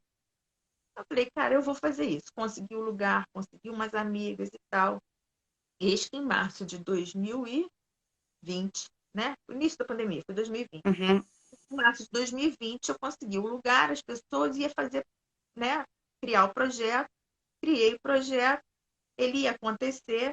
Eu faço um vídeo anunciando, que foi um outro desafio, eu gravar uns vídeos dizendo que eu ia fazer um negócio dele. Porque para mim isso é muito difícil. É. A exposição, né? A exposição é uma coisa difícil para mim, que eu supero cada vez que preciso fazer, mas tá. Uhum. Né? A coragem de fazer mesmo que seja incômodo. Sim. Eu dei o primeiro passo, vem a pandemia. Acho que o vídeo é do início de março, dia 20 e poucos de março, fecha tudo. É. Ninguém vai mais trabalhar, ninguém vai a lugar nenhum, tem que ficar todo mundo trancado dentro de casa. Eu falei, esquece esse negócio de Sorella, aquilo me deu uma tristeza. Eu fiquei tão mal com aquilo. Hum. Eis que uma amiga virou e falou assim, Simone, não fica assim. Dá um, dá um outro direcionamento. Por que você não usa? Porque aí começou aquela enxurrada, porque a gente trancada dentro de casa, enxurrada de live, enxurrada de não sei o quê. Né? Tudo isso começou. Esse modo de atingir o outro, eu acho que isso a pandemia teve, um dos ganhos da pandemia, a quantidade de informação que a gente pôde receber, a troca que a gente aprendeu a fazer através das redes sociais, dos meios virtuais, isso foi Uhum. um ganho muito grande. E aí essa amiga falou assim, por que você não aproveita esse momento, usa essa ferramenta para fazer algum trabalho? Eu falei assim, mas o quê? Ela falou assim, Simone, o que você queria fazer lá não era troca de experiências, de vivências, de pessoas de profissões diferentes falando como uma mulher podia ser ajudada, como ajudar uma mulher. Cara, convida mulheres e faz live. Eu falei, eu fazer live? Como que eu vou fazer live? Uhum. Aí, enfim, trabalho, né? Trabalho mudou todo, porque mudou para dentro de casa, mudou para o virtual. E eu falei assim, gente, o que eu faço? Aí tive férias, né? Em plena pandemia, um mês de férias já estava marcado, eu não desisti. E pensei assim, eu não consigo ficar parada, eu não consigo ficar. Como é que eu vou ficar parada dentro de casa sem trabalhar no mês? Aí eu vou convidar, mandei 40 convites para amigas, inclusive você. Todo mundo que eu fui fazer, essa pessoa trabalha com isso, é bacana ser ouvida, essa pessoa teve uma história de vida. Eu selecionei 40 pessoas, mandei as 40 chamadas, né? Ó, vamos fazer comigo uma live lá no Sorel. E eu sei que eu tive 30 respostas positivas, assim. Eu topo, aí eu comecei a agendar todo mundo e desafiei minha avó a contar a história dela, desafiei minha mamãe a contar a história dela e fui desafiada por quase todas. Eu falei assim, agora eu vou ter que contar minha história também, mas tudo bem, contei a história também. E foi uma troca muito bacana, quer dizer, o Sorella nasceu dessa forma, Uhum. né? Fazendo lives com pessoas maravilhosas, mulheres que se dispuseram a abrir coração. Eu tive amigas que eu não fazia ideia de que elas tinham passado por aquela situação de vida, porque era algo muito pessoal, e quando se viram ali, contaram pela primeira vez. E assim, a gente acaba contando para todo mundo ver, porque ficava gravado, né? É, Era, muitas falam assim, nossa, foi uma espécie de catarse, eu botei aquilo para fora do nada. é, Parecia que eu estava na terapia. E aí uma outra fala assim, nossa, mas que história incrível. E ela acabou se formando uma rede que é exatamente o que queria, né? Uma rede de mulheres. E aí eu ainda aproveito essa minha coisa do coach, do curso de coaching que eu fiz, do PNL, vira e mexe uma entra. Ah, eu estou passando por um momento assim, assim, assim, assado. Eu sou incapaz de não dar apoio e de não encaminhar para alguma coisa e não dizer assim, olha, eu acho que bacana para você era procurar um centro de atendimento para violência doméstica. Tá uhum. aqui, né? É pegar essa rede. Ah, sua autoestima tá baixa? Cara, por que você não procura um grupo Uhum. de cuidado, né? Se une a outras mulheres É, passando pela mesma coisa que você. E aí você vai fazendo esse trabalho de rede, e isso tem me dado muito prazer. Eu hoje não tenho como, né, aumentar o Sorella. É por isso que a gente tem que saber os limites que a gente tem. Mas o meu sonho é, possivelmente, quando me aposentar, que o Sorella tenha um espaço físico e que seja um lugar, nem que seja uma sala emprestada uma vez por semana, mas que seja um grupo de mulheres que vão ensinar mulheres a exercitarem sororidade, né? Eu sempre falo assim, Sorella para mim foi buscar o nome Sorella foi um negócio muito complexo. uhum. Porque eu falei assim, como é que eu crio um nome que remeta à sororidade? Aí eu fui, eu tenho mania disso, né? Eu fico destrinchando a palavra para saber qual é a origem da palavra. Qual é a origem da palavra sororidade, que agora todo mundo fala em sororidade, fui procurar a origem da palavra e é soror, em latim, que é irmã, Uhum. né? Então, assim, sororidade é exercício de irmandade, de você tratar uma outra mulher como irmã, olhar para ela e Ah, ver nela alguém como você. Sorella não é irmã em italiano? E aí, soror, É, sorella, né? Sorella é irmã italiana. Aí eu falei assim, pô, Sorella é sonoro, fica Sorella. Pronto. Aí é. veio a palavra. Assim, as coisas vão. Eu acho muito incrível, assim, quando eu tive a ideia, as coisas foram brotando, assim, acontecendo. Apesar da pandemia, eu dei uma reta. Hoje eu faço do Sorella um espaço de troca de informação. Eu indico um livro, eu indico um filme, eu boto uma frase maneira que eu li num livro. Por quê? Porque eu não consigo fazer mais do que isso. É. Eu falo, é um espaço de troca. A gente no direct faz mais troca do que ali, É. né? Porque Mas é, a gente eu acho, tem coisas que têm que ser preservadas. eu acho que é muito legal nessa sua iniciativa foi, primeiro, você identificou uma necessidade, quer dizer, você estava lá, você vivenciava essas dificuldades, você viu, identificou uma necessidade que não era só sua, era de muita gente.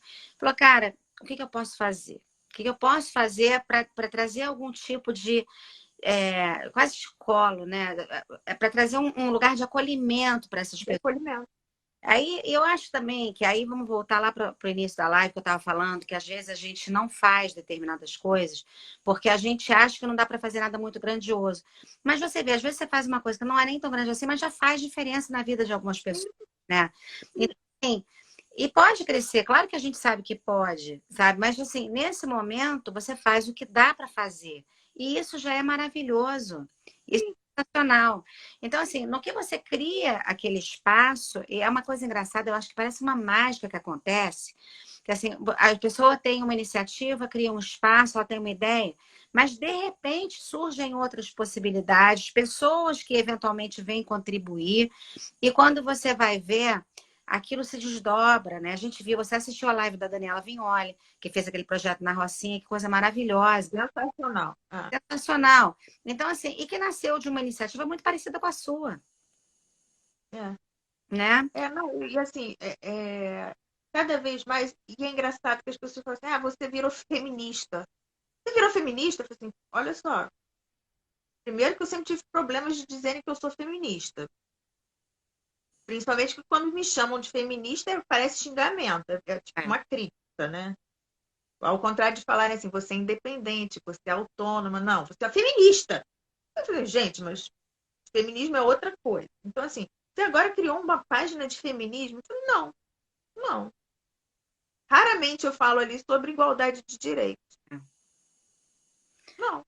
As pessoas têm... Ali a gente está falando de uma outra coisa. Então, assim, acho que a gente precisa delinear, né? Deixar claro determinadas coisas. Para falar sobre feminismo, primeiro eu não me sinto à vontade. Eu acho que eu tinha que saber muita coisa para me considerar feminista. Sou até feminista na prática. Agora eu já estou até aceitando que me chamem de feminista. Porque eu descobri que na prática eu sou. Eu não sei nada da teoria do feminismo, não. Agora, outro dia eu fui ler um negócio e descobri que o feminismo está na quarta onda. Eu falei assim, Jesus, eu estou surfando na primeira ou na segunda ainda, porque eu não peguei a terceira nem a quarta. Eu acho que as pessoas têm essa mania também de ficar dando nome, rótulo para. Nome as coisas. E, tipo assim, cara, você está defendendo o que você acredita, você tá fazendo um movimento de acolhimento, você identifica as necessidades de outras pessoas. A gente já falou sobre isso também, sobre como a nossa geração ficou espremida e sobrecarregada e tudo mais. E não tem nada de feminismo. Eu acho que é uma questão, assim, da gente reequilibrar as coisas que não estão, né? Eu acho que a gente tem que primeiro entender os direitos que a gente tem, se tratar com carinho e entender as nossas próprias necessidades como mulheres que somos nesse mundo de hoje em dia, né? E assim, as pessoas também fazem muitas confusões, né? Muito. Acerca desses conceitos todos. Não tem nada. Eu acho que tem uma necessidade muito grande de enquadramento. É? A sociedade tem uma necessidade muito grande de enquadrar. E eu tenho problema com isso, né? Eu acho que todo enquadramento é uma prisão. Ah, sim. Então, assim, te reduz a algo que é muito mais amplo. Então, assim, essas definições, esses ismos, isso me incomoda muito. Entendeu? Me rotular que eu sou alguma coisa. Eu acho que Eu sou muitas coisas, muitas possibilidades. Não me limita, não, por favor. e essa coisa do feminismo, até o próprio conceito do feminismo, já deveria ser revisto, porque as coisas mudaram muito. Sabe? Então, assim, aquilo que o movimento feminista de 50 anos atrás, sabe? Não tem mais nada a ver, não, sabe? Já ninguém está lutando mais para usar sutiã, ou para deixar de usar sutiã, ou para trabalhar, ou para deixar as coisas já mudaram. Eu acho que hoje o que a gente precisa, aí é meu posicionamento, né? O que a gente precisa é trazer para nós, mulheres, uma vida realmente um pouco mais justa, no sentido da divisão das tarefas na sociedade. Não dá para gente achar, e para ninguém achar, que a gente tem que exercer o que as nossas mães faziam em casa e mais o que os nossos maridos sempre fizeram. E outra coisa que a gente também, obviamente, precisa rever, e não tem nada a ver com a sua live, mas já que a gente está falando de feminismo, assim, a gente tem que rever o fato de que mulheres não deveriam ganhar menos do que homens exercendo as mesmas funções, porque isso não faz sentido nenhum. Isso é uma briga, você veja bem, da segunda onda do feminismo. E que até hoje não se resolveu, né? Que até hoje não se resolveu. E é uma coisa... Então, é uma briga boa que a nossa geração não conseguiu, a geração das nossas filhas ainda vai buscar. Outra coisa que eu acho muito importante, assim, as meninas de hoje, eu percebo muito pela minha filha, né? É buscar o espaço de fala, de respeito da fala feminina. Uhum. Porque é o tal do mansplaining, né? Elas combatem muito. E fulano está fazendo isso, fulano E os meninos estão, por conta, né? Tem quem diga assim, elas hoje estão muito agressivas. Mas por quê? Porque elas estão falando, elas estão denunciando, elas não estão aceitando, elas estão saindo do papel da boazinha, da perfeitinha e se permitindo colocar o outro no lugar dele. Ei, peraí, não, você não vai me interromper, eu vou falar. Ei, não, que isso, você não pode tratar uma mulher dessa maneira. Antigamente a gente entubava, porque a gente não podia, né? E mais, na geração anterior, na minha, e eu ouvi isso muitas vezes, quando eu me impunha, quando eu me colocava, a primeira coisa que eu vi, tá nervosinha, hein? O que é? Tá de TPM? Quer dizer, algo que é absolutamente natural, você ganhava uma dessa para te desmoralizar, né? Você está no estado alterado porque você está se colocando. Eu acho que hoje elas não fazem, e vejo por elas e pelos meus filhos. Aí eu já não sei se é por causa da minha postura também em casa. Os meninos têm um pensamento e uma atitude completamente diferente. Eles não aceitam que determinadas coisas fossem. Agora, os meus têm uma vantagem. Todas as vezes que eles vinham com qualquer tipo de prática ou de discurso machista, eu sempre falei dessa forma. Olha só o que você está falando. Se aplica a mim ou a sua irmã? Não. E a gente não é mulher? Por que você está falando serve para você falar das outras mulheres, mas não se aplica a mim e a sua irmã? Então você está errado. Porque o que se aplica a mim e a sua irmã se aplica a qualquer outra mulher. O sentimento de respeito, a dignidade que você tem que dar. Claro. Então, assim, quando vinha, porque não adianta, a pressão é muito forte, o mundo é muito cruel. As lições não são aprendidas só dentro de casa, são aprendidas na rua também. Só que eles trazem. E aí é que entra o momento né, de dar aquela travada, de dar uma situada. Refletir. E eu tive. Para pensar. Para de pensar no que você está falando, no que você está defendendo. Isso é bacana? É bacana para sua mãe? É bacana para sua irmã? Eu acho que é isso que falta, né? Eu acho que, sinceramente, qualquer ser humano, também não posso generalizar, mas a grande maioria, se refletir sobre as coisas, vai falar, cara, tem razão. Isso aí eu vou falar, eu não gosto muito dessa divisão. Eu acho assim, a gente tem que, todos os seres humanos merecem respeito. Respeito. Todos, seja homem, seja mulher, seja gay, o que for. Todo mundo merece o mesmo respeito, né? Então, assim, na hora que a gente pensa em tratamento desigual, já começa o problema. Mas eu acho que a gente precisa reconhecer que existem tratamentos desiguais. Exatamente. Então não tem que... O primeiro passo é reconhecer a doença. Exato. Né? A sociedade é uma sociedade doente. Então você reconhece que a doença. A minha filha. Né? O problema existe para você combater a doença, combater o problema. A minha filha dá um exemplo muito interessante, eu gosto muito dessa analogia que ela faz. Ela fala assim, olha, quando teve aquela questão do Black Lives Matter, né? Uhum. E aí começou aquele negócio, All Lives Matter, não sei o quê. Gente, claro que todas as vidas importam, mas qual é? Ela fala assim, é como se fosse um condomínio. Todo mundo ali, cada pessoa é uma casinha. Qual é a casa que está pegando fogo? Uhum. É essa casa que precisa ser visitada, né? É essa casa que precisa ser olhada, cuidada, molhada, para apagar o fogo. Todas as casas são importantes, mas tem uma que está pegando fogo. Mas você sabe que essa coisa do all é uma forma de desmerecer uma questão que é colocada como menor.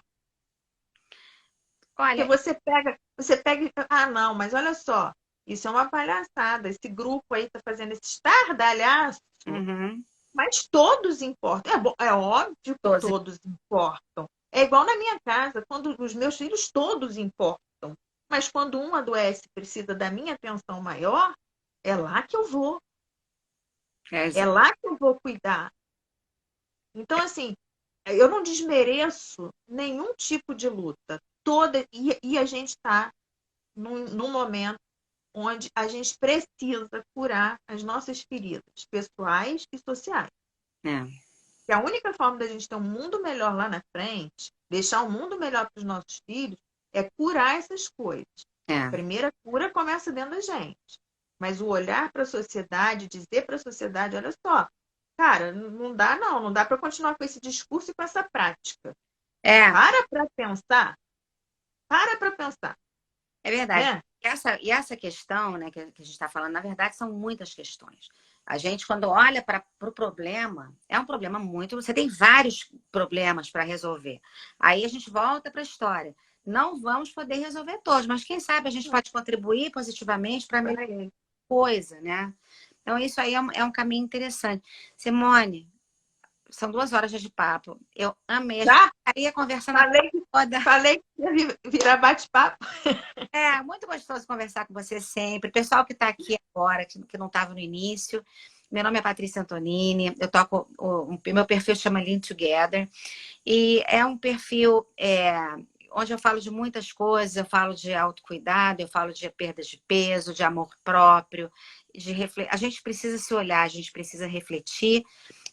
Assim, a primeira parte do olhar é olhar para você. Né? A gente tem que estar inteiro para poder depois transbordar para os outros. Então, quem quiser curtir a minha página, curta. Quem quiser, amanhã eu vou ter uma outra live que vai ser muito bacana. E dia 15 eu vou ter uma live que essa eu preciso falar com a Jessie Borg, que é uma menina maravilhosa. Ela, aos 11 anos, teve meningite, perdeu os 2 braços, as 2 pernas, a audição e 80% da pele do corpo, aos 11 anos. E ela hoje é atleta paralímpica, palestrante, maravilhosa. Assim, uma lição de vida espetacular. Então, não percam, porque é uma história que a gente precisa ouvir. Tá bom? Então, E você quem, e quem quiser ser Lean, vem ser Lean, porque eu sou Lean. a Celine vem a Celine também, são todos convidados, né? Então é isso, gente. Obrigada por estarem aqui com a gente. Obrigada, Pai. Tudo bacana para todo mundo. Para mim foi maravilhoso, Simone. Eu tinha certeza que ia ser, né? E vamos aí, vamos seguindo juntas nas nossas lutas. Vamos. Tá bom? Beijo. Obrigada a todos que Boa estiveram aí, gente. noite. Boa noite. Tchau.